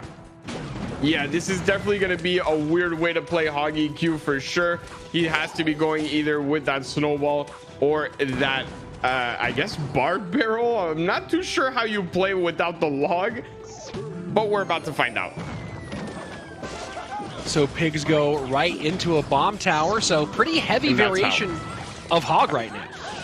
It definitely is a heavy variation, but it's the variation you want when you're playing against Royal Hogs and Cannon Cart. You have that delivery that will bail you out of the Cannon Cart every single time. The bomb tower got your defense for the Royal Hogs as well.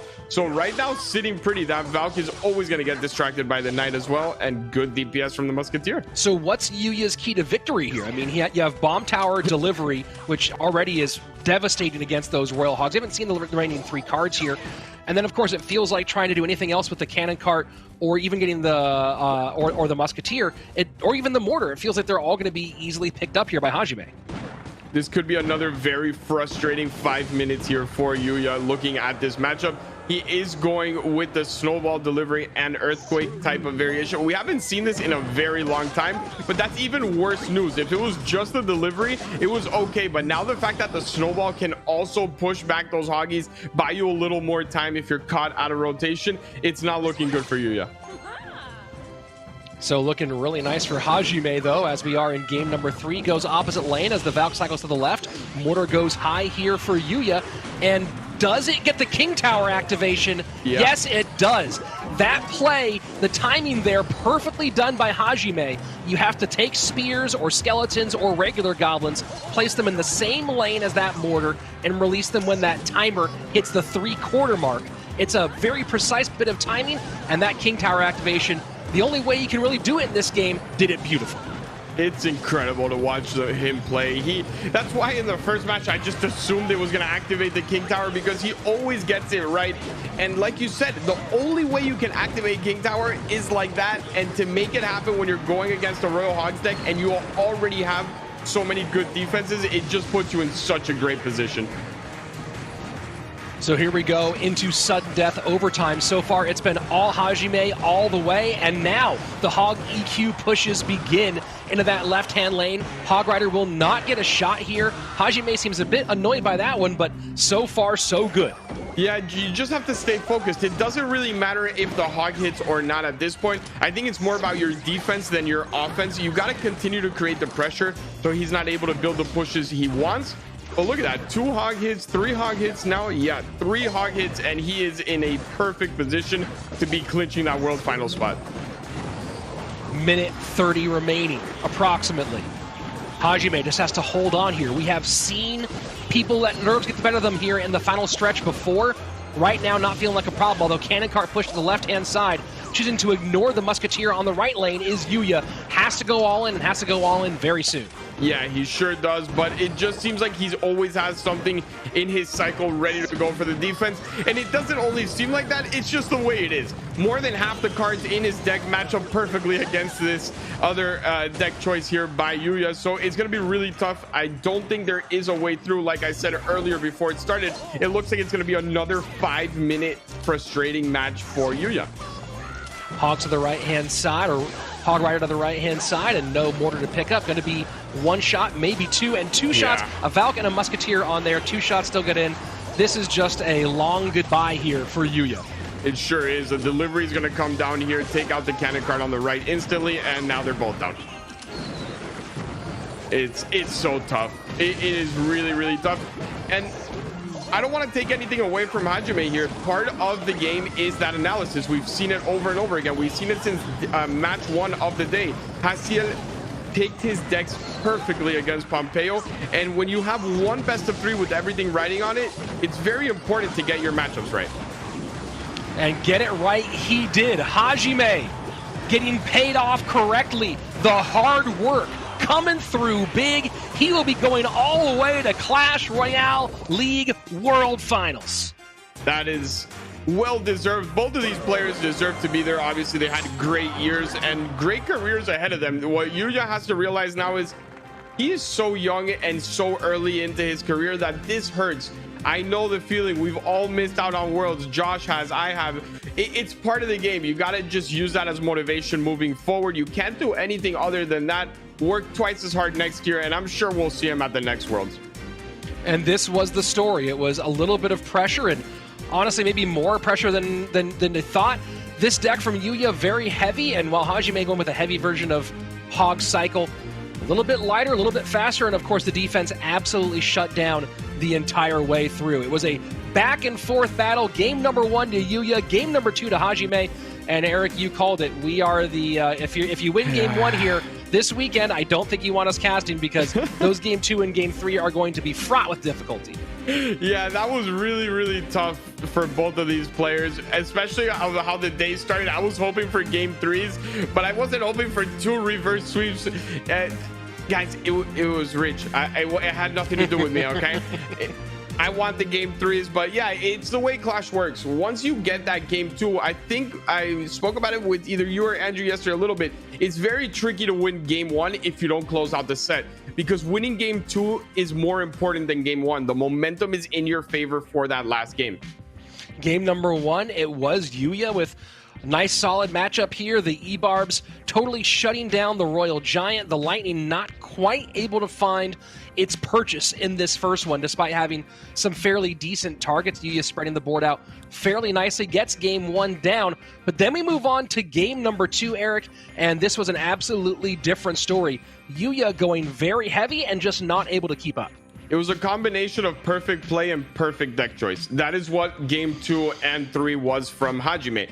It really comes down to the fact that no mistakes were made, And on top of that, the deck choices were very much in his favor. And when you combine those two things and someone as talented as Hajime, it's going to be really tough to ever break through. I'm not even talking about winning. I'm talking about just breaking through. And you saw it in Yuya. Yuya is a top player. And I think in both games combined, he was able to get like 600 damage. And a great call here from Hajime. And we are seeing some of the effects of not having pre-submitted decks here, Eric, where Hajime able to make some adjustments, really look at what Yuya had. He made a great call here. He thought he was against Royal Hogs for game number 3 and went and made some pieces. I mean, look at this. Bomb tower, delivery, snowball. Already, your Royal Hogs, they might as well take their caps off and sit down. They are never getting a tower. Nothing's ever breaking through. On top of that, you add the perfect King Tower activation on the one time that Yuya played the high mortar. It was one shot, he got it, made it happen, and then you also have the DPS from the Musketeer and the Knight for the Valk. It was just never gonna happen for Yuya. So here we go. Our first 4 have moved on to World Finals. Hasiel, Rad, Keith, and Hajime all moving on, and they will be appearing in CRL World Finals later this year. More on that later. And of course, Eric, we are not done yet today. We still have 8 more players, 4 more matches, and 4 more tickets to punch to Worlds. We sure do, and these matches are only going to get, I think, better and better, because when you start off the day, I think the first couple of matches, the players are more nervous. Now you've been watching the other players go, you're hyped up, you're ready to go, you see the tweets, qualified to Worlds, and that really gets the blood pumping, right, in all of these guys. So I think every match is going to be better as we go. Well, enjoy. I'll be sitting back for a couple matches to watch you and Andrew take over. Andrew Guy, take it away for our next couple of matches. Oh my goodness, what a set, dude. What a freaking set. That, I mean, opening it off, the Royal Giant play, those high skeletons, they were so subtle, so beautiful. And then you talk about that King Tower activation, and you know what? If you make it to World Finals, if you get that paycheck today, and you get the paycheck for going to World Finals, guess what you should do? You should hire an analyst, because it's really going to help you out in Clash Royale. I couldn't agree more. There are some great recommendations I can give you guys as well. I've happened to work with some of the top, but it is game changer. Like you said, analyst is the most important thing that we've seen today. Obviously, all of these players match up well skill-wise. You're already all almost on the same level. Obviously, you have a couple people that are better than others, but what has been the difference today? It's been all on that deck choice. Yeah, I mean, people joke matchup royale. You know what? There's a reason why it's a part of the game. There's a reason why dual format is the absolute best out there. And talking about moving through our day, we are halfway through. And before we stay partially in Japan and go over to Colombia for Código versus Over, let's talk about our next matchup of the day. That's right, we got one more coming your way. It's a couple matches down the line. We're in match 20 right now, 21, excuse me. Match 23 is going to be our next match of the day between Vitor and Coca. So hashtag Vitor, hashtag Coca in the chat. Let us know who you think is going to take that set just a little bit down the line. But first, we have to go to Código in Colombia, over from Japan. I mean, another potential Japanese player making it on through to our World Finals, but he has to unseat our number 2 seed here in Código, who played some pretty great Clash Royale yesterday, Eric. That was so impressive out of him. He took the big risk of not only running log bait, but I'm running Rascal's log bait. I don't think anyone plays that anymore. He showed up game 3, everything on the line, his whole year on the line, and it's not like he's had an okay year. He missed out on qualifying for Worlds by nothing, like just the slightest amount of points. Like you said, he was number 2 seed here, so he just missed it. And to put everything on the line with log bait shows a lot. And we loved seeing that version of Logbait specifically. Like you said, he comes out with the Rascals, and I believe it was the Dark Prince instead of the regular Prince version to speed up that cycle just a bit, add some great pressure at the bridge if necessary. And then you talk about your opponents and the spells that are available in game number 3. We saw Logbait work out yesterday, and we saw it not work yesterday. So we'll see if that continues at all on today. And you know what? I am with you, so maybe we will be making it to a couple game number 3s. You try to blame it on Rich, man, but I don't know. No, I don't know who it is. The reverse sweep, we blame on Rich. The game 3s I bring to you guys. Yes, that's me. Don't worry, I got the game 3s, but the reverse sweep is on Rich for sure.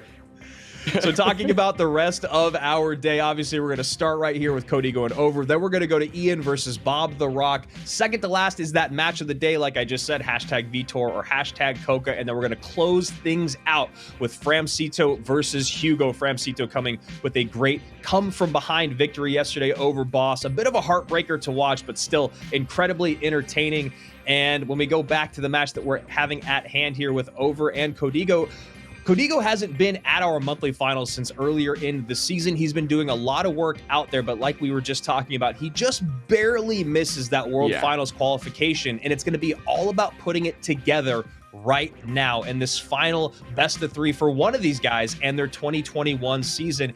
It feels like Codigo does have the experience, but does experience sometimes add pressure, Eric? It does when you're favored to win, right? Throughout his career, he's there. I mean, he has a whole country behind him, right? He's really the star of Colombia, and it's tough to carry that weight on your shoulders and to be this close. Again, when you look back on his career, he's been this close so many times to actually making it, whether it's playoffs, world finals, everywhere. When CRL LATAM at first, then he came over to CRL West when we played in LA, had his struggles there, got really close again. I think it's time. I think this is that season for him where, you know what, I have to make it happen. I've been so close so many times that I need to close it out at this point. So it feels at least like the moment for Codigo to take that next step. And I mean, already one of the best players in the world, but is he in that very top 1% conversation? It feels like he's just outside of it, just like he was just outside of our World Finals. Over on the other side of it, you know, the 8.7K player from Japan, definitely the underdog in this matchup. What do you know about Over for the fans at home? He was one of the underdogs in the whole bracket when you talk about it. What I know about Over is mainly the fact that he was a very nice person in giving me his friends link for ladder, but when I watch his ladder gameplay, he's not unmotivated when he's playing up against bad matchups. I've seen him win so many bad matchups after bad matchups on ladder that you need to be careful if you are Codigo here. Yes, we spoke about analysis, but this is one of those players. There are very few players that actually don't really mind those bad matchups. One of those being Morden, another one Igor. They can always win, so Codigo has to stay on top of his game no matter 100-0 matchup, 90-10 or any of that. So it looks like we are going to be going to Hog Cycle for Codigo at the bottom of the screen, going up against some dual lane pressure here coming from Over. And of course, this matchup is a really interesting one. This Royal Delivery is going to help out a lot in terms of dealing with that flying machine. But as you can see right here, nothing to get on top of the flying machine as of right now. Valkyrie has to come down. Now Codigo down just a bit in Elixir. And that's going to be the story throughout the rest of this game. It's going to be about managing those units behind the recruits without a big spell. And then, of course, creating pressure with these Hogs. This is a tough one. Yeah, it's good damage very early on. That's what you want to do with that Hog EQ. The quicker you can get it sub 1000 HP, that is when you basically win the game. We know what happens after that. It's just EQ, log, EQ, log, EQ, log. So if he can get a couple hits here and there, he'll be in a really good spot late game. I was playing this Hog Cycle deck quite a bit on ladder for a while. Obviously, I was using one of the spirits instead of the delivery. Delivery really important, at least here at CRL, because of all the lava attempts and, of course, the abusing of those troops that come down late, like the flying machine, like the skeleton dragon. So I like the switch up here with the delivery. This has become a little bit more popular over the last few weeks, but this deck can really struggle, like you're talking about, Eric. If it doesn't get enough damage in single and in double elixir to start spell cycling, you can really get overrun in triple. You really can, especially when you're going up against a recruits deck and a flying machine deck. It could get out of hand very quickly. You do have Fireball in Over's deck as well, so the Firecrackers can always be dealt with if they become an issue. And there's the first one. Yep, Fireball comes in to deal with the Firecracker as the delivery comes down to deal with that flying machine. Left-hand side completely ignored as Codigo tries to stay on the offensive. And while it will pay off just a bit with these couple Hog swings, it's a lot of damage to take on that left-hand side. 1456 to 813. Over going back on the offensive. A delivery plus Skelly's coming in to clean up. He caught him off without enough elixir for the Tesla, was not able to go in there. Beautiful split lane pressure, and on top of that, the flying machine here gonna cause him to defend yet again. He has a Fireball ready and a cage if he needs it. There is the cage. Beautiful defense out of Over there. Oh, wow, but the Hog does connect, and a nice high firecracker going to get on top of the tower there. That is what feels like the game. So you see Over hit the panic button, recruits right at the bridge. Código knows he is so close to a spell cycle victory, and Over keeping up the pressure. The problem here is that he panicked a little there, went recruits, but he then realized I actually don't have anything to put with the recruits right now. So right. it was just basically, I mean, it was a good try, but he knows the end result, right? It's going to be a log and it's going to be an earthquake. And as long as he can defend this, he'll be okay. Uh-oh. Delivery coming down on top of the Hogs with a log. That will... He lost. Well, will be enough. It will not be enough. He misses the delivery on, I believe, half of the Hogs. The log comes down a little bit late, and Código, who just needed to cycle a couple of spells, goes down early here to Over. And man, so many of the things that we talked about kind of happened in that matchup, but it wasn't when we thought it was going to happen. I'm in shock. I cannot believe he caught him off without the Tesla and the delivery. Like, all Código had to do there was drop a Tesla and a delivery, and it was game over. Nothing else. I'm not sure what happened. Maybe he didn't expect Over to actually go in like he did. Over kind of just said, you know what? You're one cycle away. I'm going to toss all this on the bridge, see what happens. And he actually caught him off. That is a very big mistake, but also a really nice idea there out of Over. As soon as he saw the firecracker and the Valve go down on the right, he just went all in.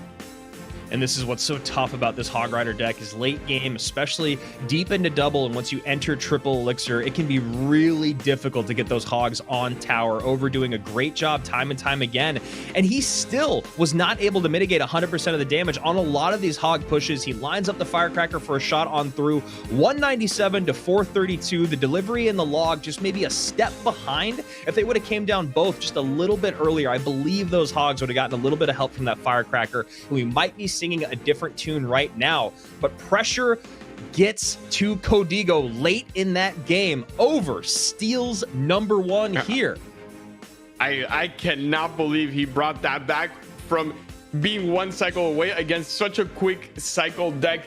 Maybe the recruits on the bridge were that 5-head play that we just didn't see it. He got him out of the cycle that I guess Código was expecting. He got the Tesla to go down. He got the Valk to go down.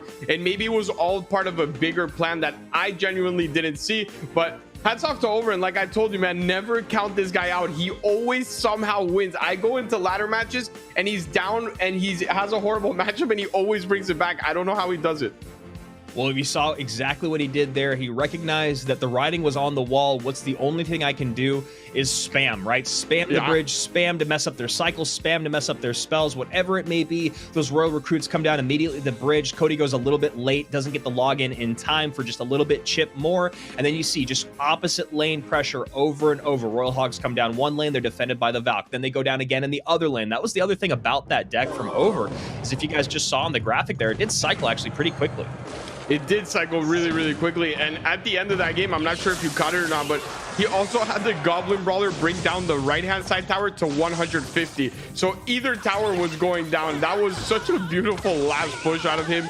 I want to see how he plays Hog this time, because if he plays it the way Código played it, he has a very good shot. Código lost that match, but overall, if you take the whole match into consideration, he played very well. Yeah, I mean, it really did feel like he should have won that matchup. So now Over doing a bit of a deck copy here, a little bit of a change-up, going to go with the Spirit Skelly's version of Hog EQ cycle, and then Código on the other side of it going much, much heavier, and now going to deal with this Ram Rider to deal with that Hog. It seems like he's using the same deck that Dark Angel used here at the last match of his set. Didn't really work out for Dark Angel, but he is in a way better position this time around for Código. This is going to activate King Tower, and Over, man, I'd be a little scared if I'm Código right now. It looks like he got a little bit of his swag. He's playing at the best level I've seen so far from him in any CRL qualifiers, and it's not looking great for Código. Definitely great, good idea to take that damage from the Ram Rider, get those skeletons down, and then activate King Tower, as that King Tower shot is really, really going to help with those Ram Rider pushes coming in, as those Ram Riders are going to really help with the Hog Rider pushes coming from Over. But of course, we all know what that deck can do in terms of spell cycle when you run into a wall and you're not able to get those Hog Riders down. Well, what you can do is get troops and earthquakes down. You sure can, and you sure should and will do it if you are over. I'm sure he will. But first you need to defend. If you take too much damage, you can no longer afford to spell cycle your way out of it.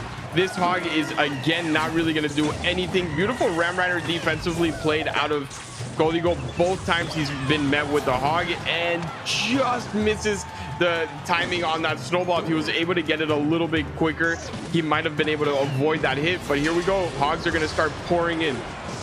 Yeah, Hogs are going to pour in, but so are the responses to them. We have a P.E.K.K.A coming down in the right-hand lane, but that P.E.K.K.A overspend means the Valk connects on the left-hand side, and now Código maybe hitting the panic button a little bit here. Nice Fire Spirit to catch initially, but Bandit does make its way on through. Baby Dragon on the tower, and Ram Rider getting very, very close. She does not touch, but what does is that Mama P.E.K.K.A on the right-hand side. 2 swings in, a Baby Dragon on the left-hand side, and now it's looking like Hog might set up for an 0-2 start to this set. And I don't think we've said that all year round. It has always been Hoggy Q on top, and just such a smart push from Código.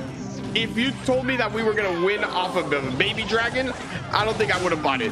But he got the Baby Dragon to get onto that tower. The Tesla placement maybe was a little bit off, but the job's not done yet. We know what happened in game number 1. He still needs to get some more damage done because you cannot outcycle this deck.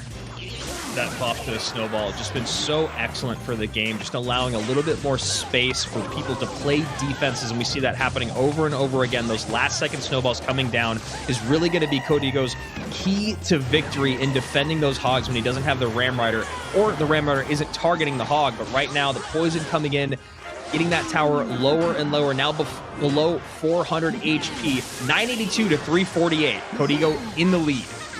Yeah, and I think all he needs to do is get one more full cycle going. He does keep the Firecracker alive, and we know what that splash damage can do late game, but these Ram Riders defensively have been the saving grace for him. He has always been able to keep that Hog Rider off. This Bandit's going to go to tower. Ooh, he just gets that in time there. But now needs something to stop the Ram Rider. Does get there with the Valkyrie's assistance, and we are seeing a pretty close game here. Over almost got that connection with the Firecracker. Great snipe there with the Bandit. My co-caster calls GG, and it does feel like it. We're going to game number 3. Poison comes down. Colombia still alive. What a great match from Código. Obviously, that Baby Dragon won him the game. A little bit of a misplace there from the Tesla, thinking that it was going to pull everything together. And in a deck like this, you can't really do anything against Baby Dragon. You only have that Firecracker, which he had already used on the right-hand side to defend that P.E.K.K.A. Código put himself in the right position at the right time and takes a match that I thought was going to be a lot harder for him to win. Yeah, and this is the moment right here. Baby Dragon dealing with that Valkyrie. The Valkyrie does get a good amount of damage on tower, but then you assist this Baby Dragon with the Ram Rider and a great up-high Bandit. And all of a sudden, you see the overspend having to come in up high, so the P.E.K.K.A gets to get on tower, and the Baby Dragon wreaks havoc on that left-hand side. And a really tough thing about this specifically is you have a basically perfect healthy tower on the right-hand side, so it's really tough for Over to change lanes late game. Yeah. And then you also have so many great responses here from Código. Whether it was the Ram Rider, the P.E.K.K.A, the E-Wiz, or the Snowball, there were always great ways for him to stop and slow that Hog Rider. You almost wonder if an Earthquake cycle a little bit sooner would have been the better call, but then Código can build up those massive pushes, and we saw how much that P.E.K.K.A did on her own.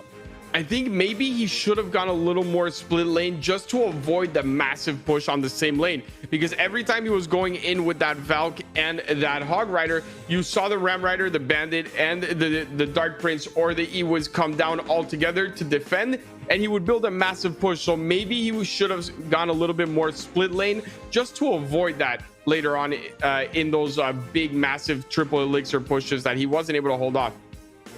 Yeah, and then the other thing about that is trying to defend all of the ensuing units from Código. The counter push, if you will, in one lane is really, really difficult with that deck specifically. It's a lot easier to get dual lane pressure and kind of manage on both sides because you have such a fast cycle. You have such cheap distracting cards like the Skellies, like that Fire Spirit, and you can cycle Teslas like crazy. I mean, that's the other thing that we see some of the best players, you know, Ian being one of them with Hog Cycle do, is when you recognize you're not going to be able to break through, you start setting up SimCity with your Teslas and you just cycle your way through.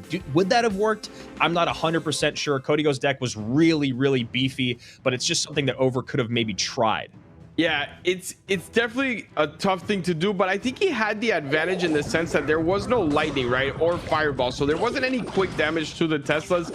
It was just that poison, so maybe that strategy would have been a little bit better, but that's all said and done, and we got another game number 3 on the line for Worlds, man. This is the biggest single match you can play. I know we're getting to, you know, I believe ladder season ends today, and those are usually great matches, but nothing compares to this. No, this is the top of the line. This is playoff season, baby. Every single game counts. You want to make it to World Finals for that big time check that you get just for qualifying. You want to get the $5,000 today, but who doesn't want to be the best in the world? And one of these guys is going to take that step forward after this game number 3. MK Motherwitch, bottom of your screen, top of your screen, Motherwitch once again with an Electro Giant and a Goblin Hut. You know, just right in the meta. A little quick cycle deck here coming out of Over, but definitely not the funnest deck to play against. But at this, you don't really care if your deck is fun, if it's visually pleasing. The only thing that you worry about is getting to that finals, but it's gonna be a very tough breakthrough here for Over. Looking at the defenses, not only the Elite Barbarians, but you also have the Zappies. And if the Zappies are played one tile over to the right in the middle, from where the lane is being pushed, they actually can completely stop that E-Giant if everything else is tanked for it. So you need to be very careful in your pushes if you're Over. I want to see what spell he's going to be using, if he's deciding to go heavy or if he's going to go a little more of a rotational thing. It does feel like Over should pull out the Lightning in this game. Hasn't been used just yet. Lightning has been a lot more popular as of late, but Eric, you're not wrong in any sense of the word when you talk about the responses here from Código. The MK to set the line, you have the Motherwitch to deal with the goblins piling up, and of course the E-Barbs to come in and wreak havoc on that Electro Giant. So it will really be a lot about that big spell, and right now Over just gonna put it pedal to the metal. E-Giant at the bridge. And there it is. There's the Lightning. Wow. That is a huge Lightning, and the build-up behind. Mega Minion will get on tower here. The NATO to pull everything back. That was beautiful. And Eric, that might be the game. Yeah, that was an amazing, amazing push out of him. He's not even taking here for that flying machine. And I don't mind this situation for him right now. He's going to play that up high, and he keeps the Mother Witch alive. The reason I don't mind it is because of that reason right there. You're forcing out the fireball, but be careful. There is a lot of hoggies still on the board. Over at 673, Código at 825. Over was the 15th seed coming into this matchup. Código, the number 2 seed, the favored seed. And now another Electro Giant push at the bridge. Remember, next tower to fall, that player is eliminated. Their opponent gets to go on to World Finals. This is massive. I am more nervous than they are, and it seems like it is Código. That's it. That is it. GG, well played. We have Colombia in the World Finals. And Rich, I'm sorry, I am the reverse sweep guy, I guess. I was just gonna say, Código reverse sweeps Over to make it on through to World Finals. Colombia is there. You said it yourself. He's representing an entire country, and he does it. He plays through tough matchups. Over. What great gameplay out of him. You saw there at the end, just getting beaten on that cycle. That's what happens when you have those really, really expensive decks. It is so tough to get back around. And when your only response to those Royal Hogs is that Goblin Hut, man, Código saw blood in the water and he went for it. He sure did. And like you said, it all comes down to that very heavy cycle that he has. If that push, I think if he would have got one more of an E-Giant hit there on this exact push, because this was a beautiful push, he would have got that tower down to around 400, and you would have probably just seen lightnings going back and forth there from Over, and then everything else on defense. But the fact that it stayed up on that 800 mark really pushed him to have to E-Giant on the bridge. He knew he wasn't going to be able to get back on defense every time for those hoggies. And at the end of the day, Código, knowing his matchups, playing it very well, and I mean, well-deserved World Final spot. He's been working at this for what, 4 or 5 years now? Yeah, what an incredible win for this guy who, he's been working so hard for so long. And honestly, in the moment, that NATO looked really, really great. But now back on the replay, you wonder, was it really necessary? The Zappies weren't going to pull attention from anything. The Mega Minion was still going to make it onto tower. The E-Giant was already there. That NATO, was it just about the NATO damage at that point? Was it an overspend? I feel like if anything, you should have brought them towards your E-Giant because they're still going to be hitting it, right? So you might as well just, if you're going to NATO them towards, try to get them off the board so that your Mega Minion maybe gets an extra hit later on, or you just don't have to deal with them. I think a little bit of a mistake there from Over, but that's all it takes when you're playing in this type of game. Yeah, and especially when we talk about that heavy cycle, we'll talk about that just in a moment when we see the decks just a little bit more. But Código going to World Finals, a great Royal Hogs push to close things out. And here we go. You know what? We're just going right on with the action. I love it. Bob the Rock and Ian going head-to-head. Bob the Rock, our 7th seed. Ian, our 10th seed here this weekend. And Ian, definitely a great player out there in the world. We saw him going in a bit of a CMG Civil War yesterday against Kasim, and he was able to edge him out by just a bit. But known as one of the best Hog Cycle players in the world, going up against Bob the Rock, who has always been so close to greatness. Yeah, he's actually had the opportunity to compete in CRL. So even if he is one of those younger players, he does have a lot of experience. He's been at the top of the leaderboards when it comes to ladder, has competed with Misfits in CRL. So he's played against all the great names for a very long time. When it comes to experience, he definitely has the edge here. But when it comes a little bit to the gameplay that I've seen in the just this small window, he needs to be very careful with Ian. Obviously, Ian is not going to get the same, in my opinion. Yesterday, he played 3 of the same archetypes in that CMG Civil War against his opponent. I don't think that's going to happen today. I think you're going to have to be a lot more creative when playing against someone like Bob and really try to get those matchups. And we know the analysts working over with the CMG have been top tier on top of their game and have put their competitors in really good matchup spots. Bob the Rock, a little bit more of a lone wolf. He's been called that before in the past here on broadcast. You wonder how many people are working with him to get him great matchups, because as we've mentioned on the broadcast today specifically, especially when you talk about some of these 2-0 sweeps, or maybe in instances where the lower seeded player dethrones the higher seeded player, is it's all been about analysis and matchup. And you know that CMG is going to come locked and loaded, ready to go in that regard.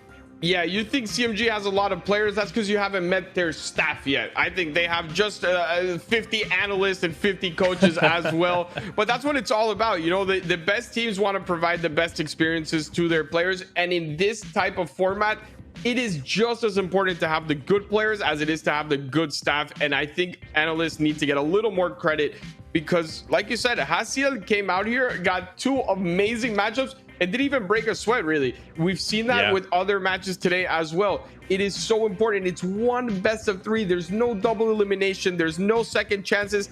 Well, it is called the Last Chance Qualifier for a reason, and this is your last shot. So you need to make it happen, and you need to get those matchups. Yeah, I mean, I saw on Twitter after that match went down, Pompeo was just like 200 zeros. What am I supposed to do? Good luck at World Finals. And talking about matchups, yesterday it was Bob the Rock who was able to take down Yusuf in a 3-game set. Talking about win conditions that came out from Bob the Rock, he did go just a little bit heavier. He started off with Lava Loon, and then he went over to Graveyard, and then he closed things out with Royal Hogs. He's been all over the board, which I really like to see. And today we haven't seen a lot of repeat win conditions from what they played yesterday. And with those being said, knowing the way that Bob the Rock plays, and I know this is a lot to put on you, but talking Lava Loon, Graveyard, and Royal Hogs, what do you think is a good direction for Bob to go in today? Does he go completely off the wall and try to keep CMG guessing? Or did you just go right in the meta with some of the other popular stuff out there? Probably not Hog EQ Cycle against Ian. I'm all for the mind games. Start off with the same exact deck. Play the same Lava Loon. No one is expecting that. Take the risk. I remember in CRL when we had a rematch played and you get the extra 5 minutes, you know, to make a deck back in the day. We acted like we were making a deck and we came out with the same exact deck and we got a hard counter, right? So why not try something like that? I think it's worth a shot. And Ian, okay, Scarmy usually is for clone. So I'm curious to see what we're going to see here.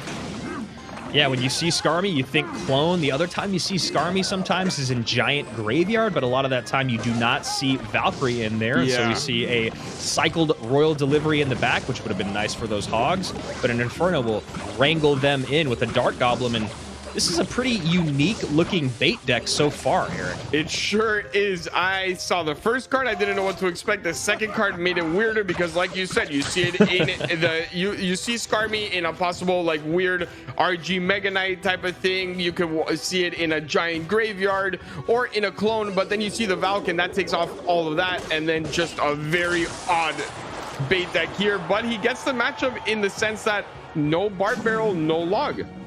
Yeah, and the pressure going to keep coming in. We see the Mother Witch coming down, which is going to be nice for Bob the Rock, but you know, Mother Witch not quite as effective against Skarmy as you would think she is, and this poison going to help take her off the board. Blows dealt on both sides, Fisherman on one, and of course that Goblin Barrel on the other. Zap going to be a great response, or I should say an adequate response to the barrel. Not exactly what you want, though.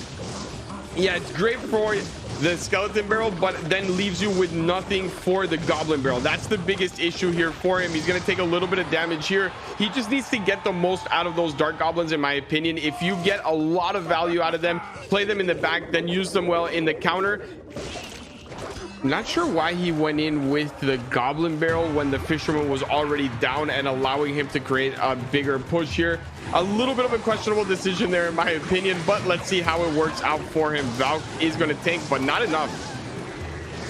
Poison's out in both directions here. Royal Delivery going to come in. Mega Knight does get the leap. Poison will clean things up. Eric, if you're Bob the Rock, what units are you saving for what ensuing bait troops, if that makes sense?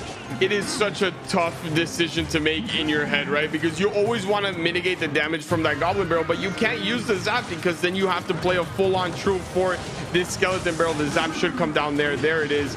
And I think it's all about at least having the Dark Prince or the Mega Knight as backup whenever you need it. Use the Zap for whichever barrel comes first, and then go ahead and use the other troop for what comes second. I would love to see Ian at some point do the double barrel combo, right? Get that Skeleton Barrel tanking for that Goblin Barrel, and then have the Goblin Barrel go down while the Skeleton Barrel explodes. I think that's his best option in this type of matchup.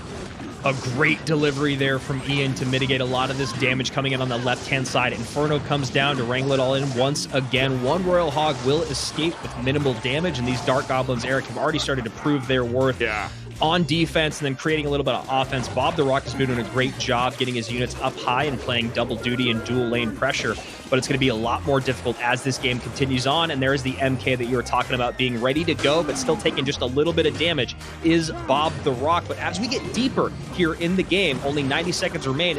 In the next 20 seconds, you should start to see Bob the Rock turn up the heat just a little bit. His deck is a lot heavier, and Triple Elixir is going to be his favored part of this 5 minutes.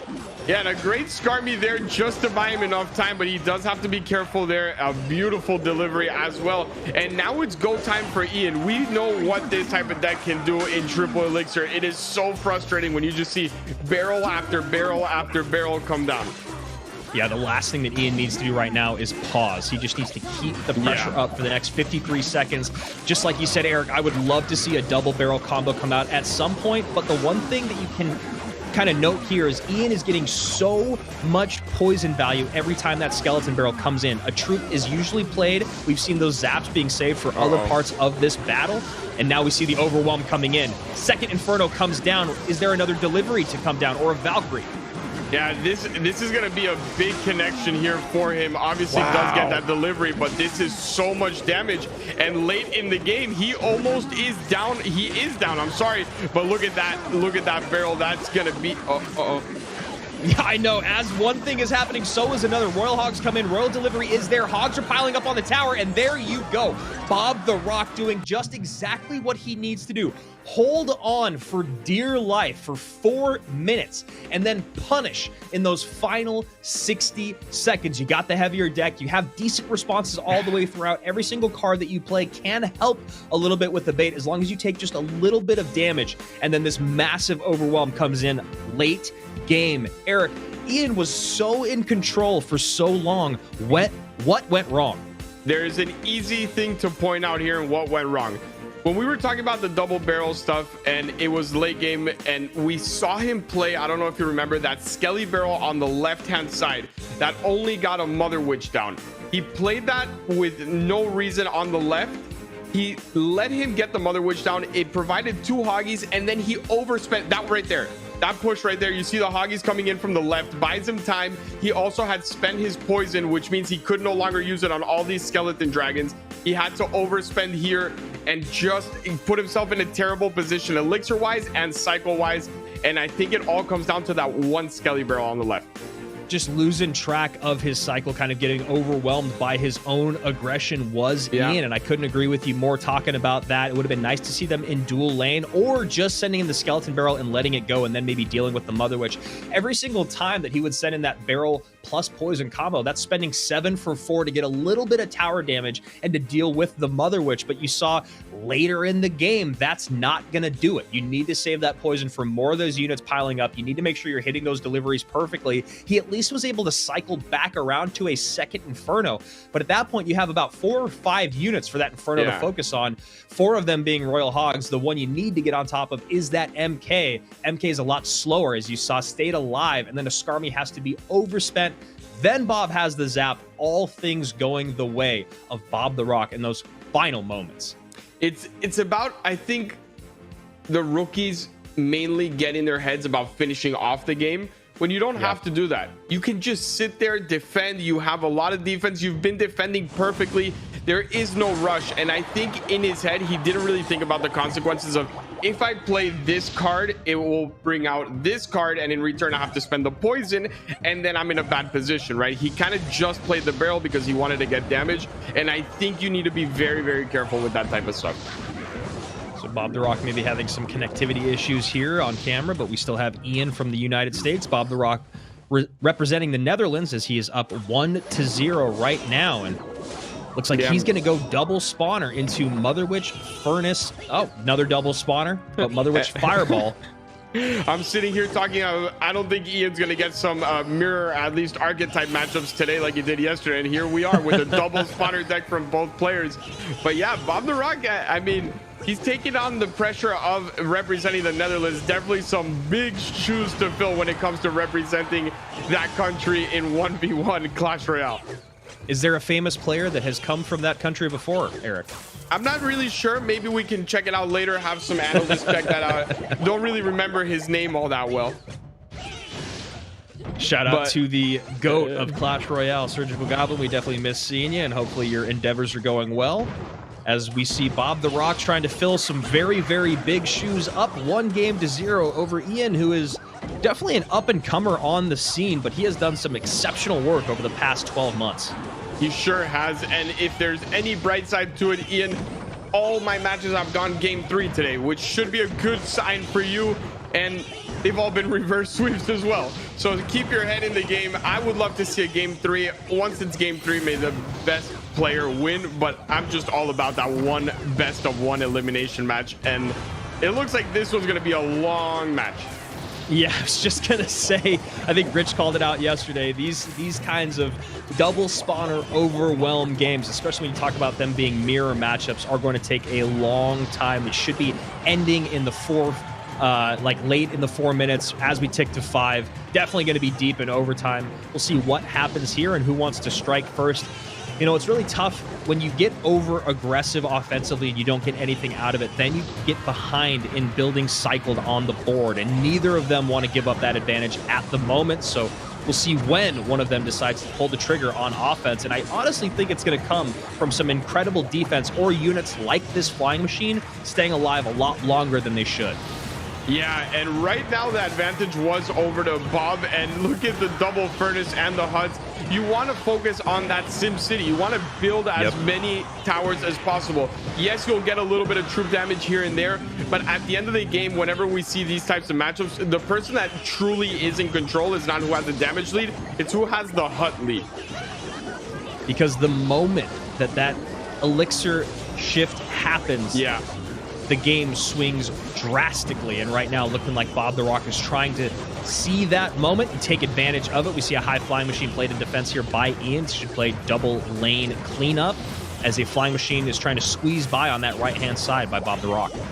Yeah, and he needs to start getting those furnaces down, Bob does, because that is the true, I guess, spell bait in this deck. You need to get the furnace because the furnace is what's going to do the most amount of damage. There you see it. That he wasn't really worried only about the spear goblins. You needed to get some furnace damage down there. and he gets it, but on the right-hand side, which is a little bit of a riskier play. You're giving him fireball damage, and on top of that, your left-hand side is the one that you have down. So I would like to see him play those furnaces a little bit more on his offensive end. Yeah, because now with the furnace being set up in that right-hand lane, even though it just falls off the board, it is a lot more easy to ignore by Ian. Yes, those fire spirits do a lot of damage, but you can kind of ignore that when your tower is as healthy as Ian's is, as late in the game as we are. So you see now Ian piling up on that right-hand side, trying to make up for the 600 HP gap, and this is a good way to do it. Keep these spawners on the board. You still have 30 seconds to strike. Should get very, very interesting here in the next 30. He's definitely making a comeback in the last 30 seconds that we've watched so far, but a beautiful fireball here is going to force out something else, and there they are, Elite Barbarians. 20 seconds left. Spawners all up for Ian, no spawners up for Bob, so this is where it gets a little tricky. Only 15 seconds remain, down to 10. Bob the Rock just needs to hold on for dear life as this cannon cart is trying to break on through. The E-barbs come down, Royal Delivery up high. That is going to do it. Bob the Rock from the Netherlands is going on to World Finals in a double spawner mirror match that Bob the Rock just outplays Ian. Wow. What an interesting one to close out that set. Yeah, World Finals clinching match is a double spawner mirror. So be it, but no, he played that very well. He took early control of the match, had at all times up until the end. The last 30 seconds was the only time where Ian actually had more spawners up than him. But I think the big time decision was those recruits coming down at the end of the game. He was holding them the whole time until after his damage lead came through. Once his damage lead came through, you saw him play him twice just to hold everything long enough for the furnace and the zappies and everything else to clean up. Very smart. The most expensive card on both sides of the board being played last in the recruits and in those E-barbs. The recruits getting maybe just a little bit more legs for Bob the Rock. And then you talk about what went down earlier in that game in single and double elixir. Bob the Rock was much more occupied with keeping more buildings on the board and making Ian overspend on the units that came down. Ian, on the other side of it, he got those buildings piled up much later in the game. But the problem is once you get into double and triple elixir, it's a lot easier to just drop units to distract a furnace or goblin hut, whereas during that initial 4 minutes you are really trying to make efficient elixir trades, positive elixir trades, and never trying to overspend. So going all the way back to game number 1, which felt like ages ago, this matchup felt like Ian should have taken it for a long time. He was so firmly in control. There's no log out from Bob the Rock, but that overwhelm that came late game seemed inevitable. We've spoken about it so many times, Andrew, not only on stream, but also in private when we've spoken about if it's not broke, don't fix it. And that was the biggest issue for Ian. He had his cycle going. All the defenses were perfect. And then he, for some reason, split lane the barrels, got himself into a split lane counter with Hoggies coming down on both sides from the Mother Witch. The poison came out as well. And he just couldn't hold on at that point. That is where the Infernal Tower struggles. When you have so many troops bunched up, it just can't defend it. And then going into game number 2, what we just walked away from, the recruits and the E-barbs with a big change-up. Of course, that Mother Witch for Ian, not really able to find a lot of value in this matchup. That Fireball always looking for that Mother Witch, and that should have been a moment for Ian to recognize, as long as I cycle this Mother Witch, that means I can get a free building down on the board. And just so many things happening, so many things to deal with the double spawners. It felt like that just kind of went out the window for Ian from the States, who has been eliminated. Bob the Rock moves on, and we are just 2 matches away from the end of our day. Vitor and Coca RX, our matchup of the day, and then of course Framcito and Hugo to close things out. We are so very, very close to finding out every single one of the players that will be at our World Finals. Huge announcements coming about World Finals for you guys, and of course Eric Benamu will be back. I'm gonna bring back Rich Slayton, my brother from another mother. I think that's what we're trying to say. Rich, what happened? Help me out. Why can't I talk right now? I guess it wouldn't be a part of your job or anything to say words out loud, so I'm not super worried about it. What I am worried about here is the stress level for these final two players. They've seen the back and forth. It's one of those things about being in the locker room, so to speak, as you see all the fights going down, right? The later you are, the more you see everyone get knocked out, the more you see everyone slip up, make mistakes. So I think the pressure continues to rise, even though the previous matches had no effect on Vitor and Coca, had no effect on our last match of the day. I think that puts more and more pressure as they see those things go down. I could not agree with you more. And again, this is a matchup of the day, which means you and I have to give some predictions on this matchup. What are you feeling? We saw Coca yesterday celebrating quite a bit when he was able to win that first best of three, feeling great about the way he played. Vitor seemed much more confident in the fact that he felt like he was going to be here today. Who do you got in this best of three? That's a hard one. I love the fire. I love it when someone really feels passionate, and Coca certainly had something going on, had some passion yesterday. People forget about Vitor, though, that Vitor's been very good for a very long time. Sure, His CRL run didn't pay off the way in 2020 with Pain Gaming that you thought that maybe he would perform at. But this is a guy who made the top 8 at the No-Tilt World Championship in that same year, which was another grueling competition. He's a guy who's prepared for this kind of moment. The big question here, I think that the hard part here is that Coca's a wild card, right? So for me, I pick Vitor just for the stability, but I don't pick Vitor 90-10. I pick Vitor like a 60-40 in this one because we don't know what kind of Coca comes out. I'm on the same page with you, although I really love watching Coca RX play. For me, it feels like Vitor has kind of reached that next level of his career, the calm and collectedness that you need to make it all the way on through to being a potential best in the world. So, looks like we are both going for Vitor here. Not sure exactly what the audience is saying, but that's okay because we're just going to hop into the action and we're going to find out who is going to take away this best of three between Vitor and Coca RX. Of course, Portugal and Brazil up to battle.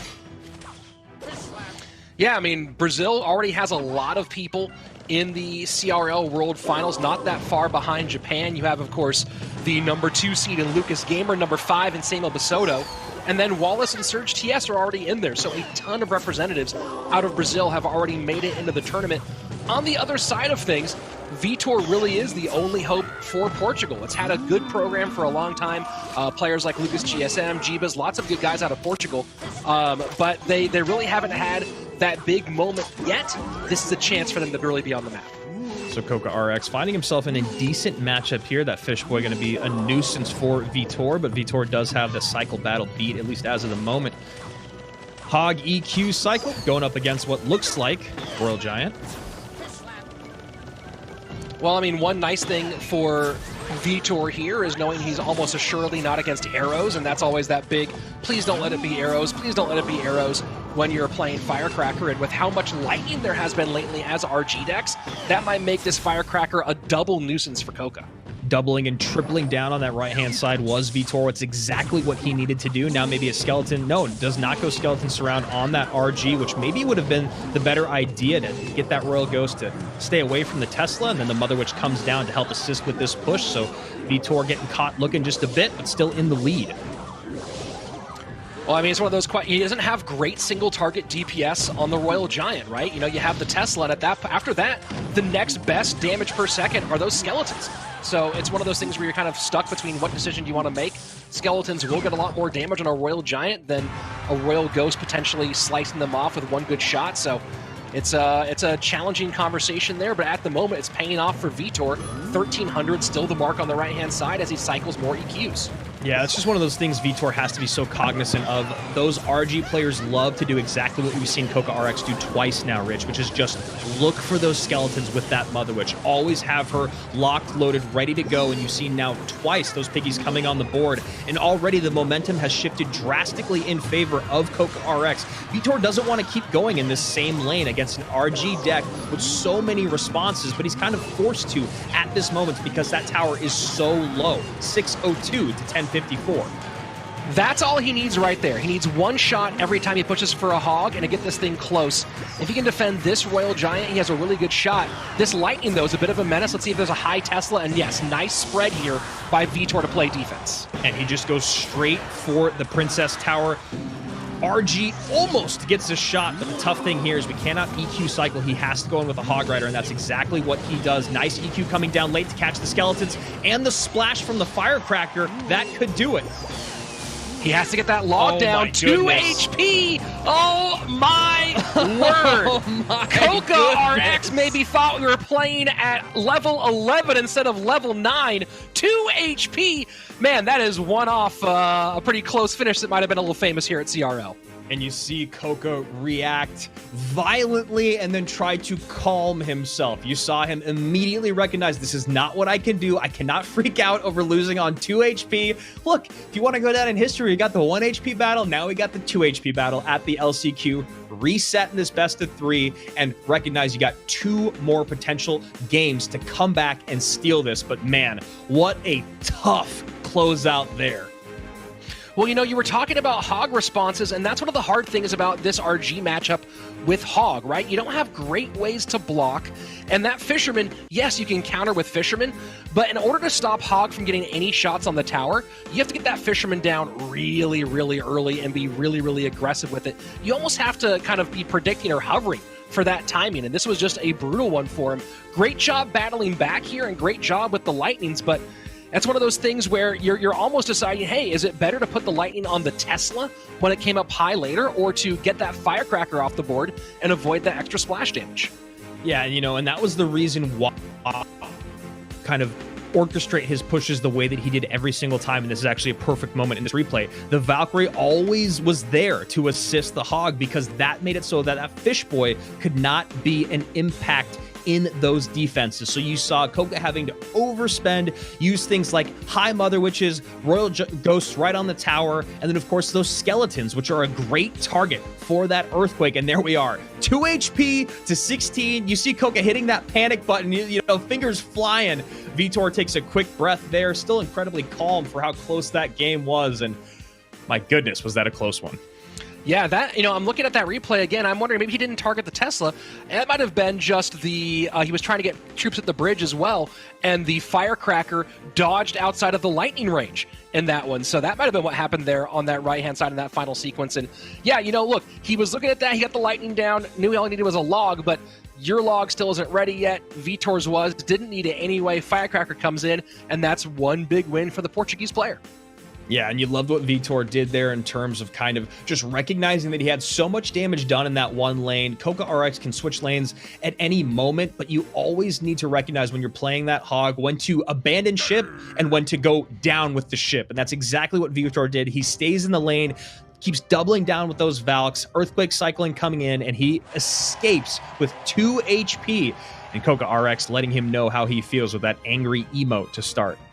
Yeah, I mean, look, you got to be frustrated. That was a tough one. Losing by 2 HP is absolutely brutal, but Coca has to refocus, regroup, and make sure he can get some of that dialed in here. Vitor right now 1 win away from another big-time moment. Remember, Pain Gaming was not slated to even make it to World Finals last year. They had to come way from behind. They were certainly an underdog. They had a great run at the end of Clash Royale League playoffs. Great push to get into playoffs in the first place. And then, of course, that big-time win over Nova Esports, really on behalf of Wallace in that moment. So Vitor trying to do the same thing here, play his way into a world final when maybe he wasn't expected to. Vitor definitely the favorite in this matchup, being our 3rd seeded competitor with 496 leaderboard points. Coca RX behind him by just a bit in our 13th spot with 460. And right now, the favored player is on top. I was going to say, interesting that Coca wears glasses in his photo, but not while playing Clash Royale. I wonder if he has contacts in. Yeah, I know. I think it's always interesting when you see people that are pretty much always in glasses and then you see them with contacts, and I'm starting to become one of those people. Well, so stop and stare here. Oh, thank you so much. Means the world to me. Yeah, this is an interesting delay here. The snowball makes this kind of tricky when you're trying to think of why Coca is delaying this long. He could be going to a weird variation in the skies, or it could be Royal Hogs here for Coca RX.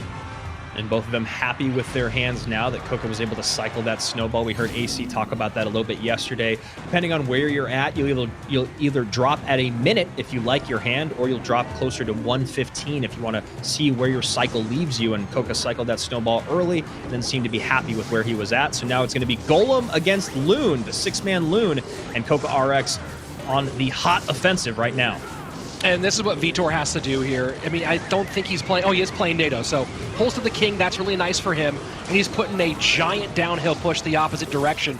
Vitor doing some old-school Clash Royale, playing Golem, waiting until double. And he's not going to get the payoff he wanted, but still going to take the lead here. Yeah, and you know what was actually really great for that push for Vitor as well was the fact that that Inferno Dragon was so distracted for so long, it wasn't able to get on the Golem, so you do get that death damage and you do get the lead. But now Coca RX back on the offensive in a very aggressive Golem opposite lane. Aggressive Golems, you understand why you do them, but they can be certainly risky, as you see just the stack up here. That's a nice NATO here for the Electro Dragon. Let's see if it actually pays off. Yeah, I mean, you know, you have the Inferno down opposite lane. Vitor sees an opening for a chance to even just get that Golem to tower. That's still a win. If you're getting the big guy to the tower to burst, 654 remains, and Coca RX needs to do a lot here on this opposing lane. And it's going to have to be done with some more Goblin Drill work than just Loon work, as that Loon is going to be controlled by the NATO and by that Electro Dragon. Yeah, 6 Loon Drill. We've seen a little bit of it over the course of the last couple of months. It hasn't been super popular, so kind of a strange choice here out of the young Brazilian, but he certainly has an opportunity, and now going full Lumberloon Sen on that left-hand side, seeing that Electro Dragon out of cycle. Yeah, I really like that call here from Coca RX, wondering if he was going to do it, and he does. You see him getting a good amount of damage out of it, going to get some death damage and some goblins on the board, but now a big-time counter push coming down that left-hand lane. That NATO plus Electro Dragon, that's really a key factor here, because you play the Electro Dragon, you see Coca going opposite lane with the balloon push, but NATO there able to hold on, and look at that. Barbarian does get one shot, and now Vitor trying to go for some more fancy footwork with that NATO, doesn't quite get it. 447, the mark on the left-hand side. Yeah, unfortunately for Coca RX, he had to spend to defend on the other side, so he doesn't actually have an elixir advantage going into this, even with that NATO not getting really what Vitor needed out of it. So now Coca going right back on the offensive. This is a really, really great push. Drill to the front, balloon up high as well. Fireball comes in. This is a opportunity for Coca to take it. And E-Dragon just barely gets there and hold on, but the death damage is going to be in. 485 to 447. 15 seconds left. This is the deciding factor. Fireball and Snowball for Coca RX. He can just hold here and spell out. He gets the win. Coca RX going to send this thing to an amazing game number 3. No NATO magic. Let's go. Game 3 on its way. And you love what Coca RX did there at the end. Rich, you were calling the perfect play-by-play. He knew what he needed to do. The Goblin Drill comes out defensively. Such a great defensive unit because of the Goblin that pops, because of the building. Then, of course, once that building goes down, there's so much distraction that goes on. And then Coca goes in for the kill, the coup de grace with the Fireball, Snowball, the double ball spell out. And we are going to game number 3. You know, this balloon drill combination was really interesting because it forced Vitor to play a lot of Electro Dragons in the right-hand side and to really be making decisions. And he was able to spend with the Baby Dragon and the Mega Minion on defense with those tornadoes to hold on to the balloon. But that's also a ton of expenditure to stop 5 Elixir. So this was a really, really good adjustment mid-game for Coca RX to shut things down. And then, you know, as this game got deeper and deeper, and the fact that Coca RX's deck is relatively heavy when you talk about, especially the 6-man Loon push with Zappies behind, it made it virtually impossible for Vitor to get down a value Golem anywhere that would work, right? Because we saw what happened when Vitor started to pile up in that right-hand side. Coca RX happily changes lanes, and that's the lane he ends up downing the tower in. Great plays throughout. The double ball is really, really powerful when you talk about the knockback, the double knockback, and the slow. And then a great fireball defensively from Coca RX there was at the end of that last replay. It came down to stop the cannon cart and I believe the Electro Dragon as they were crossing the bridge. And then a very on-brand salute and celebration there from the Brazilian. So Coca RX certainly not holding back either in gameplay or in his post-game antics, but so far, so good for him. Tied up 1-1. Andrew, it has been reverse sweep city today. We've seen a whole bunch of it The question is it going to continue, or does Vitor change the script and actually get a hold, grab a hold of this situation? Yeah, I know. I was thinking how we started the day off. It was back-to-back 2-0s, and I was like, okay, maybe this is the way that our Sunday is going to go. It immediately changes pace. We've been going to Game 3 after Game 3. People are battling for their lives. I mean, it truly doesn't get bigger than this other than World Finals, right? You talk about all the monthly finals, they're great, but the leaderboard points have been stacking up all season long. And you talk about, on Twitter, man, just one day, one best of 3 decides your future, maybe 2 best of 3s if you're lucky, but that's the name of the game, baby. This is Clash Royale. This is the way it goes down in the LCQ. And right now, Vitor and Coca RX have got to be feeling that fire, brother. Yeah, that's a fascinating choice out of both of them, right? 6-Loon Drill with Snowball Fireball, kind of a nutty choice. We don't seen a ton of it out of Coca RX. And Golem, which since the Night Witch change, no longer spawning bats on death. We really haven't seen a ton of Golem. We've seen some play out of players who are really known for it, but this was a bit of a shocker as a choice for Vitor in Game 2. And now here we go in Game 3, and he's playing a bait variation. Yeah, barrel bats out early from Vitor here with the giant skeleton, so maybe it is that tweak on the giant skeleton Royal Giant deck. It could be. Bait. Could be a possibility for sure. This looks like a variation of the little Chen deck. So this was, played at CRL World Finals 2018, and then, of course, became crazy popular for a minute in CRL West in 2019. And it's looking more and more like that's the case, and that's a nasty Hogsy Q push there for Coca. What a great catch there on the Skarmy, recognizing the matchup, recognizing what most likely would have come down out of all the cards in the game. I think at this time there's 103, right? What is the other most likely response to come out of this deck? It's a Skarmy, and a great heads-up EQ, doesn't even look for a building, and gets a ton of damage early on. Yeah, I don't know if Vitor has a really good way to stop Royal Hogs in this deck. If he is playing Royal Giant and maybe playing, I don't think he played Bar Barrel yet, so maybe playing a Bar Barrel here. Not really. Oh no, he already played it. So I'm not really sure what his answer is going to be for Royal Hogs as we go on. Yeah, and he's going to need to figure out a way to defend those Royal Hogs. And I was just going to say, this does feel like a great moment to get on offense for Vitor. And we'll see if it does pay off as he goes Skarmy naked at the bridge. Yeah, I mean, look, smart aggression there. Kind of had to put some aggression. You don't want those EQs cycling on your side.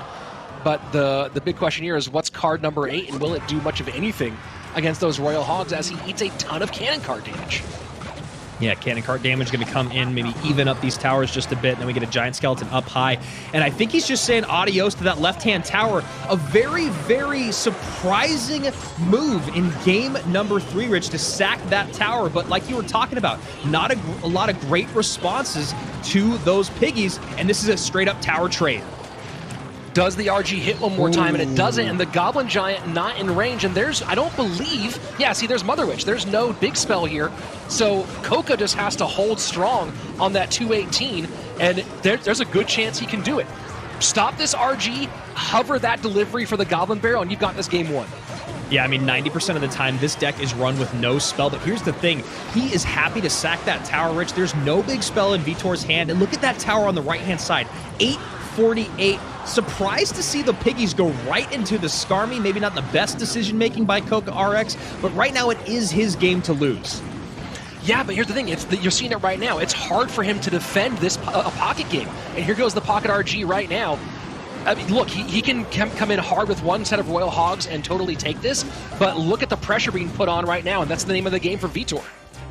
And now we see how much those Royal Hogs right into that Skarmy Coca got punished for. Now he has dual lane pressure coming in. Where do the piggies come down? He decides to set up defense. That mortar is in his hand. You might forget because he hasn't played it much throughout to catch that RG, but it is there.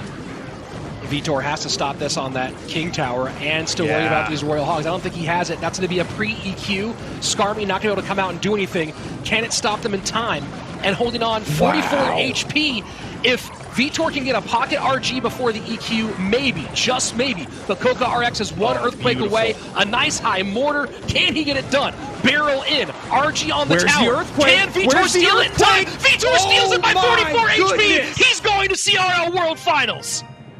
Vitor wins by 2 HP and then 44 HP in the exact same set. He's going to World Finals, and while you might be celebrating for him, my goodness, that's gotta hurt for Coca RX. He just needed to get back around. He couldn't do it. Vitor, World Finals. Let's see it. Man, that is absolutely brutal. And it comes back to some really crazy decision making, right? Coca RX decided to say, hey, I have that right-hand tower way down. Let me go ahead and sack this. But what he never did was decide to stop playing defense and finish that tower off with a Hog EQ he knew that was undefendable by Vitor to get that last 800-something HP on. And Vitor just put the pressure on, made Coca play defense, and stole this win from Coca RX. Just some massive misplays on the side of Coca RX when you talk about not having that mortar ready to go to catch that first pocket RG. And then when you talk about dropping your win condition into a Skarmy with nothing to clean it up, if one of those hogs got to tower, we'd be saying something very different right now. Had Coca waited for just a second longer on dropping those hogs, he would be going to World Finals, and that is the name of the game. That is why nerves are such a relevant thing in Clash Royale. This is the part I'm not understanding. It's 32 HP. You can stop this push. You have the single target DPS. You have the mortar. That feels like a stoppable push. And then right here, the panic pigs right into the Skarmy and can't get back around to the EQ in time, trying to defend like crazy. And check out this EQ. I think it's going to come in just a second here. I think he gets it off. Yeah, right there. It just doesn't have time to tick. The tower goes down. And Andrew, in 2019, we dubbed this deck the Phone Breaker. And I'm telling you right now, this thing has never stopped getting those emotions out of a player. It's just got such an incredible capability. The fact that you can get like 30 units on the board at any one moment is insane. And then you talk about how much comes across the bridge with that giant skeleton RG push and then the late barrel. Just beautiful stuff there. Let's go back to game number 1 where we saw Vitor play this Hog EQ deck actually pretty dang well, but then it got really down to the wire. Coca RX wishing that he could give his arm and leg for 2 more HP's worth of damage, but it is Vitor who comes out on top in game 1. Yeah, that's one of those ones I have to go back and watch and see where at some point did Coca leave 2 HP on the board. Did that ever happen? Was there one log that fell short here somewhere? I mean, Vitor did a great job and got a great win. And this was an interesting situation where there was a lot of opportunity for Coca, and a lot of it, I feel, does come back to that lightning not getting the firecracker when it dodged when he was in that final push, and that put some more pressure on his side. So game 1 goes to Vitor. Game number 2, this was a weird choice by Vitor. It nearly worked out, but Coca RX able to spread him way thin. Yeah, the 6-man loon with the drill, he was able to pile it on. And then, of course, you're getting a lot of spell value every single time with that fireball and snowball coming in. You get the tower damage, you get the slow, you get the knockback. It makes those drills and recruits that much more impactful, and it makes you have to really, really pay very close attention to that loon. So we saw Vitor overspending a lot defensively late in that game, making it so he could never get another golem down. Remember, the 3 golems that he did get down in that game all resulted in substantial tower damage. And then we go to this one, the breathtaking finish, the nail biter, the dash to the end, whatever you want to call it. Vitor with the come from behind victory in game number 3. Yeah, this one was just fascinating. You know, it's one of those questions where you can go back and break it down piece by piece from your side. And you made a good point that he was saying, hey, I'm not going to try to overspend on defense and risk losing the tower and then being down on elixir. But it's one of those questions where he made neither choice. Coca didn't defend that push, and he also didn't take that lack of defending and turn it into the one killer push to end this thing over. So, to put this thing down. So, there you go. That's a big win for Vitor, and Portugal does have someone now in our Clash Royale League World Finals. So on this side of the bracket, Codigo, Bob the Rock, and Vitor have all made it on through. We are at our final matchup. That's right. Of the LCQ, you saw 16 best of 3s yesterday. You're going to see one more best of 3 today, and Framcito and Hugo, I guarantee you it's really tough sitting back and watching hours and hours of action, just letting those nerves build up. But guess what? It's showtime here to go between Hugo and Framcito, our final best of 3 of the LCQ. I am hoping that neither of these players have been watching for the last hour or so, that they've just been focused on their picks and practicing, because if you were watching the last hour, man, what does that have to do to your nerves to see the change of fates at the end? And as we jump right into it, both guys going pretty quick cycle, and let's see if they are dialed in the way they need to be. Yeah, Hugo looks like he could be going to Hog already. He started his day off yesterday with Royal Hogs. On the other side of it, Framcito did not play Royal Giant until game number 3, deciding to open up the set with that big cannon-wielding, golden-haired beauty. And this is a nice Hog EQ. That Fisherman, unfortunately for Hugo, does turn to the Hog, but the Valkyrie gets the tower. And Valkyrie still getting splash damage on the tower, spinning to win, 1271 remaining. And this RG already a lot lower than Framcito would have liked, but it's getting tanked for by the Mega. That's huge. And look at that. Crazy, crazy back and forth lead changes. Huge haymakers landed in the first minute. I will say, though, Hugo not in the position he wants to be, right? He got a lot of damage out of that, down to 1271, but when we talk about a 2-tower game, period, with this Hog EQ, it can be very difficult, especially when you're going up against RG Fisherman. Let's see if he predicts skeletons for the Fisherman up high. And no, doesn't drop the skellies here, just tries to get the Hog in and let the spend happen. And this is going to be the weird game for Hugo and Framcito, trying to figure out the Hog versus the Fisherman, trying to predict the Fisherman, not get the catch on. But then on the flip side here, Hugo's happy to have that Fisherman out of cycle and not able to support the RG. Lightning in aggressive here, not going to get any hits on the tower with the RG, but tower down to 806. Small counter push coming in, and a Mother Witch to get some great value. And both players going to have to let some damage get in. That's going to be a couple of Hog shots, only going to be 2 with that King Tower activation and the Log in conjunction. And there you go, Fram adds to his lead, 300 on that right-hand tower. Yeah, Hugo still spending the elixir on that Valkyrie, but Valkyrie just a second late on the draw. Mother Witch does connect once again, tower within spell cycle range, and Framcito is going to want to take that down immediately so that he can start to get those pocket RGs into play. Very nice timing there from Framcito to get that Tesla just as it popped, and then a great Log combo to keep that Hog Rider from connecting. So it started off great for Hugo. In a lot of trouble right now. He has to spend a ton here in order to get this tower down. He's going to be behind even if he does make it happen. Nice EQ there, but a great predictive lightning from Framcito, helping with the Valk, the Hog, and of course taking that Firecracker out of play. Now you see Hugo cycling for his life. And that's exactly what he's going to do. So what does Fram do? He goes pocket RG Fish Boy, and that, Rich, is the nail in the coffin. Yes, we're going to a 2-tower game, but look at this damage dealt already. Yeah, that's absolutely huge. 1452 against a Royal Giant. You know, the one benefit here is it's going to be harder for Framcito to do great work against the Hog Rider with the Fisherman, but not that much harder. This feels like a nice sewn-up victory here for Fram if he can get this thing done. RG up high, still should get a shot in. Hugo having to overspend does mitigate that damage. Final 90 seconds, and just cycling the Mother Witch to the right-hand side. And look at this play with the Fisherman high, but the Fisherman walks away from the Hog Rider. Yeah, Fisherman walks away from the Hog Rider. Valkyrie in the pocket to soak up some more damage. Try to get more on tower. 1785 to 1380 in what felt like something that was all sewn up. Hugo is playing through quite the matchup. Lightning up high. Really nice lightning there.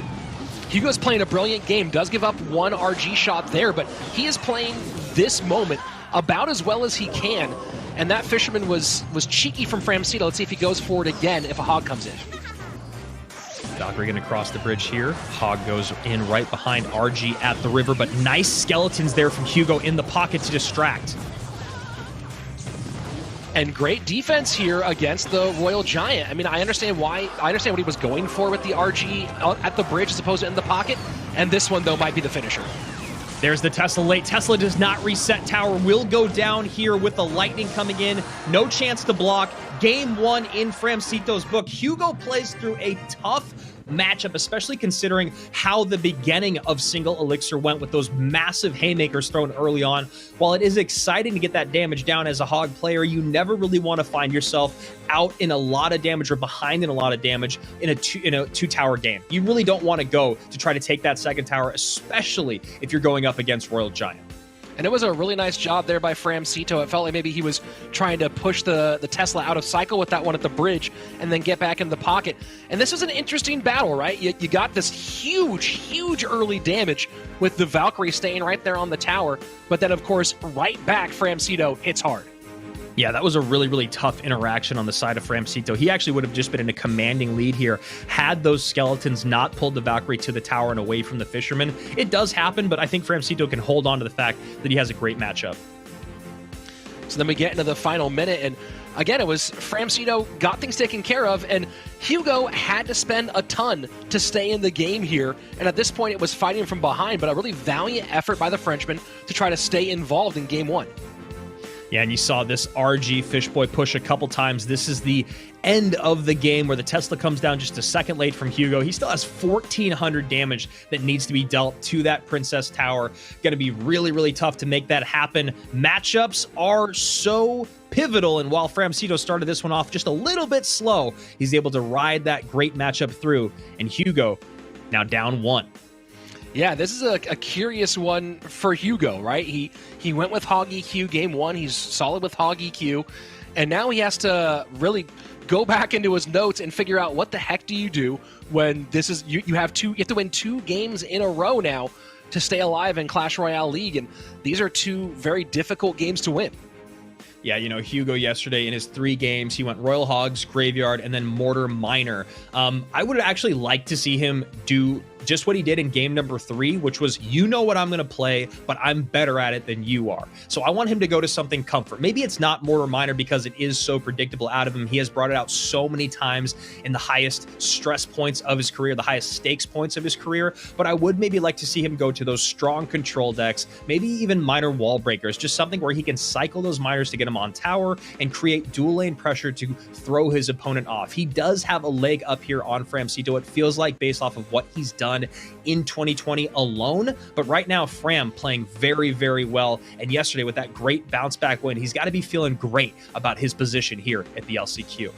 Well, you know, both these guys, but Framcito, as I'm going to talk about now, have been really grinding their way through a lot of the invitational and open qualifier tournaments this year. And Framcito in particular has been kind of forcing the conversation, bullying his way, if you will, into a lot of these competitions with gameplay. And so this is a guy who's prepared for these. Yes, he's not at the same level as our top 10 guys in CRL, but he's a guy who's been able to mix it up with them and take off big wins in big moments. And he's gone very deep in a lot of these big-time tournaments this year. So this is a guy who can do it. He got a bit of a gift yesterday, and it seems like right now he's doing his best to make sure that gift is actually paid off. And to give him credit, you know, that gift came on the shoulders of the fact that he didn't give up in what felt like games that were already lost. Twice yesterday, it felt like games were already lost, especially that last one. He's able to come back. So here we go. Framcito, bottom of your screen. Hugo at the top. The Frenchman against the Argentinian. So guards for Framcito with Zap. I mean, that does have feelings of Lava Miner, and there comes the Miner out to control the Baby Dragon. And Hugo going to Loon here. Baby Dragon with Loon. And we see minions coming out from Fram. Arrow is going to be a great cleanup for that. Yeah, arrows both for minions and guards. So Framcito has to be very careful not to get lazy with that and put them both in the same spot. And of course, you see that big connection early, 1444 on the right-hand tower. Yeah, you already see the tilt of his head there. There's going to be a nice Dark Prince kite that's going to demand just a little bit more out of Fram. He does zap, which isn't the thing he wants to do because Dark Prince will still connect for a charge. So interesting. At that point, choice it's here. tough. Go ahead. Yeah. I was going to say, interesting choice here to switch lanes, but knowing he's up against Lava, just wanted to make the conversation the opposite side. And I was just going to say, at this point, it's tough. You know, you do get that zap down on top of that Dark Prince, but now you have a free Inferno Dragon on Hugo's side of the board. You're still taking damage on the right-hand side, and if you're trying to set up that Lava Hound push, maybe you just sack that tower in that moment to build a real push. As you can see, Hugo coming out on top handedly here.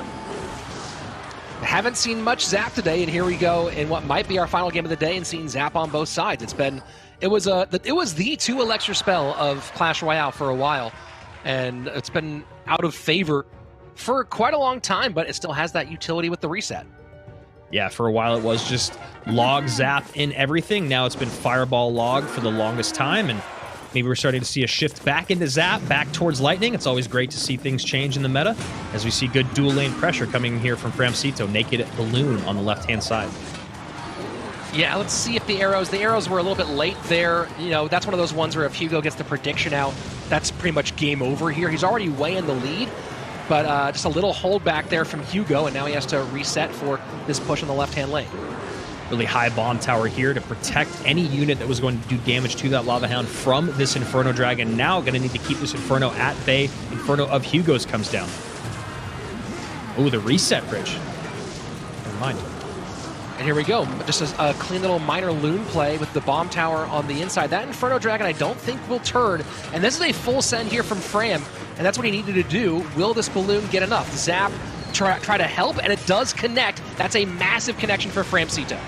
Yeah, Framcito now in the lead while Hugo's been in the driver's seat for the entirety of this game. And that Inferno Dragon actually retargets on, or excuse me, the Baby Dragon retargets onto the Inferno. The minor kite, not what he needed to do there. Forces the fireball out, and so now this puts Framcito in a pretty big elixir hole. It was a good situation for him. Now he's down by 1 in the hole, and that Inferno Dragon on the tower. I do like that he goes balloon opposite lane, though, or else it would have been easy for Hugo to really support this Inferno on the right-hand side. Instead, opts to stay on the offensive. Sometimes that's the best way to play defense, and now he finds himself in a good reset. Infernos both down for a bit of a bridge fight here. Fireball in. Zap doesn't quite get the retarget. I believe that was Hugo Zap trying to retarget that Inferno Dragon, and one big Baby Dragon belch.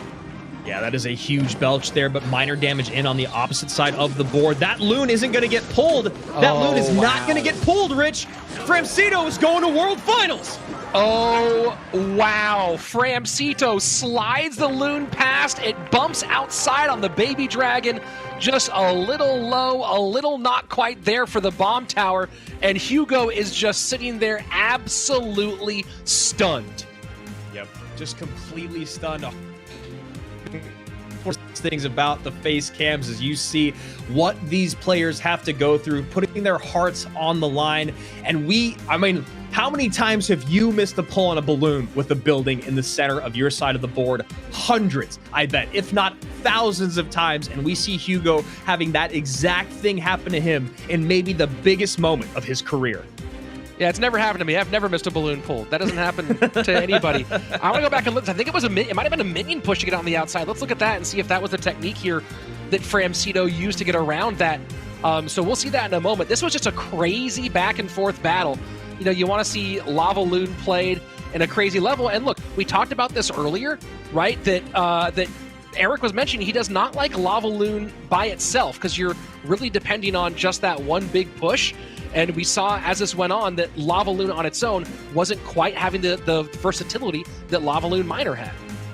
That Minor just did so much work. I mean, we see this tower down to 524 HP. That was after a Minor set up camp on that last exchange. Then, of course, we see here the balloon squeezes on through. I didn't even see Framcito pull off the shirt. He jumps on his bed. You know what? You deserve it. You got the big-time win. You are going to World Finals. And there you see December 3rd through the 5th is when World Finals are going to be going on. And what a way to end the day. Wow, unbelievable. And, you know, this is a rough one there for Hugo. And Framcito, though, gets to carry his country's flag all the way in to our CRL World Finals this year.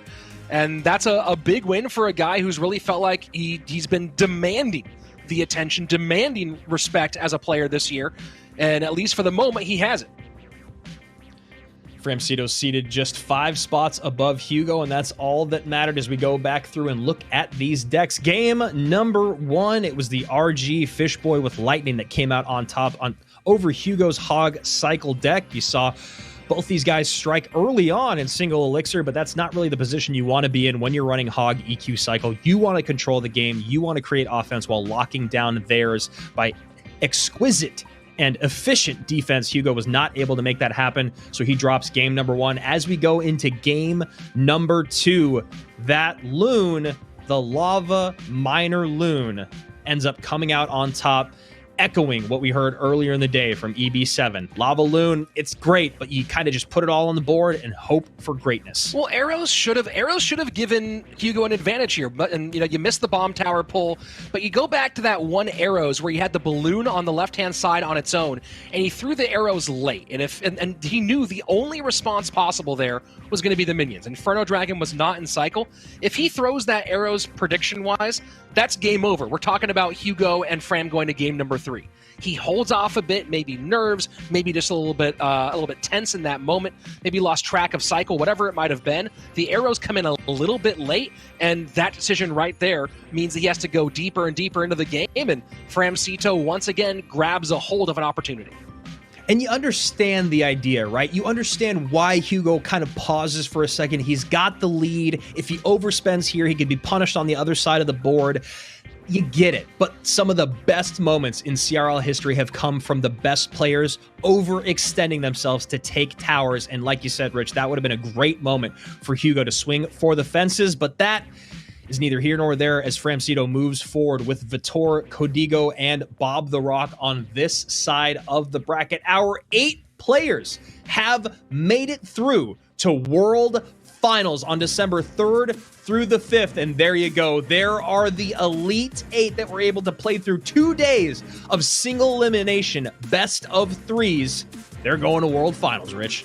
This is huge. I mean, there's a lot of guys who've been grinding for a long time. There's not a single name here where if you follow competitive Clash Royale that you don't know them. These are all guys who've been in it, some for years in the face of Codigo, who started in CRL in 2018 in CRL Latin America with Cream Esports, and then some who are relatively newer to the scene. Hasiel making his big breakout this year, starting in the ESL Mobile Open, and then continuing from there. So all sorts, but all these guys super excited to be not just winning $5,000 today, not just the $15K guaranteed, but now have a real shot at becoming a world champion. Hasiel, Chief Keef, and Bob the Rock, probably the underdogs going in from the LCQ. You look at all the experience up here in Rad, Codigo, and Vitor, and of course, Framcito's been making a name for himself. Hajime, maybe one of the highest promised players going into 2021, punches his ticket to join the other 24 that you know have been sitting by watching every second of Clash action. And for you guys at home, you don't want to miss any of it. You can see when it's happening, December 3rd through 5th, but when and in what time zone, right? So what do? Subscribe, turn on your notifications, follow us on Twitter, make sure that you do not miss 1 second of action. As you just saw how great it was over the last 2 days of the LCQ, this isn't even going to hold a candle to World Finals. And keep in mind, we just said December 3rd through 5th. That's right. It's a 3-day World Final extravaganza. This is going to be a huge event for these 32 players. And you can go ahead and see the whole list of our appearances right here. Of course, Mohamed Light on top. And we'll see if he can continue that run as we go into what's sure to be a massive World Finals. But here you go, getting our last 8 to fill out the group. This is going to be a stacked event. And that's right, let me say it one more time. 3 days of CRL World Finals. I know, man. We get a whole additional day of action. And now let's take a look at some of those matchups, because look, if you squeeze into a tournament, guess what? You're the lowest seeded players in said tournament. So what do you have to do? Well, you got to go up against some of the biggest names in the business. These are some of the matchups that we're going to be seeing. Rad going up against Molite, Mini going up against Furkin. I know, man. Codigo and Morton, Higher and Elsiop. Come on. Higher in Elsiop, I mean, that's a matchup for CRL China, for CRL East going way back. Excited for that one. In our second set of matches, Hajime versus Viper. And oh yeah, take a look at that one there in your second matchup. Gonna be unbelievable. And then Sayo Basoto pulls Bob the Rock and Surge TS against KK. So, man, but that second matchup, I believe that's Igor and is that Igor and Mugi, or is that Igor and Grieco? I think that's Grieco. So we're trying to see who Lucas will be playing in our number 2 spot. Air Server has got line. And that is the list of our World Finals matchups. They're all there. They're slated. They're huge. I mean, literally the biggest names in CR for year after year after year, going up against some of the biggest up-and-comers like Molite, like Lucas X Gamer. It's crazy to call them up-and-comers, but you look at what they did in 2021. They have firmly established themselves as the best in the world, and everyone wants to see those two guys battle it out at World Finals, and maybe, just maybe, we'll be lucky enough to see that showdown. And thanks for Twitch chat letting me know that is Miku in that one, or Griko for that one. So there we go. Catching up on my Japanese these days. That's going to be a great matchup as well.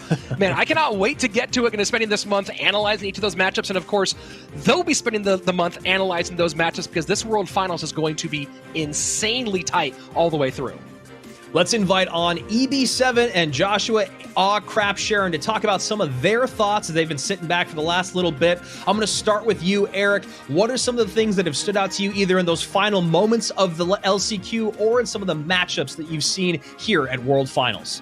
Really quickly on the LCQ, that Vitor match was insane. I cannot believe that ending. That was probably the most exciting overall set we saw all weekend long. 2 HP and 40 HP. And then on the other hand, a match that I'm really excited about for World Finals is the LCOP Higher. It feels kind of like a passing of the torch. Yep. To me, it feels like Higher is continuing the trajectory that LCOP once started over on the China scene. And it's going to be a big time match for the history books. Josh, we're getting here another page of matchups. Oh, no, we're not. So I guess, go ahead, Rich. Yeah, we'll get those in just a moment. Now, Josh, you've been, of course, very close a long time with the lone American, I believe, in our competition for World Finals in Air Surfer, and you just saw his matchup a few moments ago. Thoughts on that one? I know that the American fans watching are very excited about Air Surfer. Okay, so I was actually talking to Air Surfer like 10 minutes ago. We've been talking to each other. And he brought up the fact that he's 0-8 against Line. So that is a player that he really wants to bounce back against. He needs to make a play where he doesn't lose that 9th time in a row. That would be a big one. And of course, talking about not wanting to lose again. One of the big stories here, of course, is going to be now the 3rd World Finals appearance in a row for Morten. Obviously, Eric, you might have gotten in his way 1 or 2 times here for some championships. Thoughts on Morten and his matchup for this one? I think matchup is a key word for Morten, but it's not the player. It's the actual matchups. Get yourself an analyst and work with him throughout this month that you have. His downfall is not his skill. It's not his dedication. It is his matchups. So not really the player itself, but he needs to work with the top tier analyst. I'm not sure what he has to do to figure it out. Someone that understands his play style, and also maybe get a little bit out of your comfort zone. It's too obvious that you're going to run wall breakers and you continue to run them in finals. So yeah, I've been someone that's gotten in his way, but so have others. And I think it's not on skill, it's on matchups. That is a really fascinating thing that you point out when you talk about Morten being one of the best in the game, especially in regards to interaction and practice, right? He is always streaming. He is always online playing games. He's playing every archetype out in the meta. And I do believe now we have word from our producers to go on to see that final day of matches, which I am really excited to see. I do want to know who those top guys face off against, like Lucas. And talking about Morten, it is really interesting when you talk about 2021. Is this his year to hang it up if he doesn't get that World Finals championship, or if he does get that World Finals crown? Morten has been around for so long. He's been one of the best in the game. He's one of the most popular content creators, but I have seen rumblings on Twitter and in the space that this could possibly be his last year. Yeah, I mean, I think it's content, man. He's spoken about it so many times. He loves creating content in Clash. You see, I go to sleep, he's creating content. I wake up, he's still creating content. And it's YouTube in German, in English, streaming, everything. And obviously that takes up a lot of your time. To be the best in the world at competing, it's very hard to juggle both, especially when you're competing against people like Mo, like Lucas, right? Who are just straight on focused on all day practice, all day competition. So maybe he does make a decision on which route he wants to go to, but it just doesn't feel right if he leaves without a world championship. Well, let's talk a little bit about format right now. And one of the things about this LCQ was it was 2 BO1s. It was single elimination, which feels brutal. But on the flip side, you had 8 months of competition to guarantee yourself a spot by making top 24. But let's talk a bit about the World Finals format right now. We have 32 players in 3 days. And here you go. Day number 1 is single elimination. Day number 1, we have 16 matchups, and it's just one best of 3. You stay in World Finals or you're gone. But then day 2 and day 3 move into a 16-player double elimination bracket. So Josh, I'll start this one with you. You know your matchup. You have a month to prepare for one best of 3, and then after that, you're like, okay, I'm in the top 16. It's double elimination. My life is a bit safer. What do you do between now and December 3rd to get ready for one do or die best of 3? Well, you spend 31 days practicing for that one person. That's the one that you really need to worry about. At the end of the day, you got to trust your skill. You got to trust the fact that you can have other decks on deck. Like, you know you can do this. You really need to worry about that one best of 3. That's where everything is. That's the difference between making 15,000 and then paying for 4 years of rent or something. Like, you need to go all at first one, and then after that, that's when you kind of make like an overall game plan regardless of what happens, but it really just comes down to that first one. Absolutely. Eric, you've been a coach for a long time. You've coached players from coming from behind in stressful situations in must-win games over and over and over again. How do you mentally prepare someone to go to World Finals for a month to prepare mentally and be emotionally centered for one big game-breaking BO3? I think it's important to practice as much as possible, but it's also really important that you get your mind right? So it's not just about the game. It's going to do things outside of the game. You gotta, whether it's exercise, eating well, whatever you have to do. We really focused on that in the time period that we had between the World Finals and that playoffs period, where we would go to the gym as a team. And even if you're not you don't have to go and be like this monster gym head, but it is very important to get your mentality right, because there's a lot of pressure, a lot of nerves, and all of that. And to the point that Josh said earlier, we've lived that, both Josh and I, in the old CRL playoffs, right? You had to win 4 matches in a row to get up into that World Final spot or that championship spot. But all you do is you practice for that first one. Everything goes into that, and then you figure it out later. So I completely agree with him on that end. All right, Josh and Eric, thank you guys so much for your thoughts here. We're going to move on and say goodbye to you, and we'll be back, of course, for World Finals on the 3rd. You'll see more of AC and EB7 as Rich and I go to close out the show. You got to know where to find us, right? You got to follow us on Twitter, Esports Royale EN. You got to be subscribed to. Make sure you're following along on Twitch. Hey, as you said yesterday, throw in a subscription there as well. Why not? And of course, there are still a lot of details that remain to be stated about World Finals. We know it's the 3rd through the 5th. We know day 1 is single. We know that after that is a lot more up in the air. What about the cards? What about the king level? What about the champions? You gotta stay tuned to find out. So go follow on all of those socials so you know just what to expect in December. For everyone here at Clash Royale League, myself, Andrew Guy, Eric Benemu, Joshua Akrap Sharon, and of course, a massive production team to make sure this goes out in tons of languages throughout the world. Big thanks to everyone who's made this happen throughout this year. It's been so much fun. We're about to take the month halfway off. We'll be around getting ourselves ready. We will see you in December for World Finals. As always, be excellent to each other. Bye.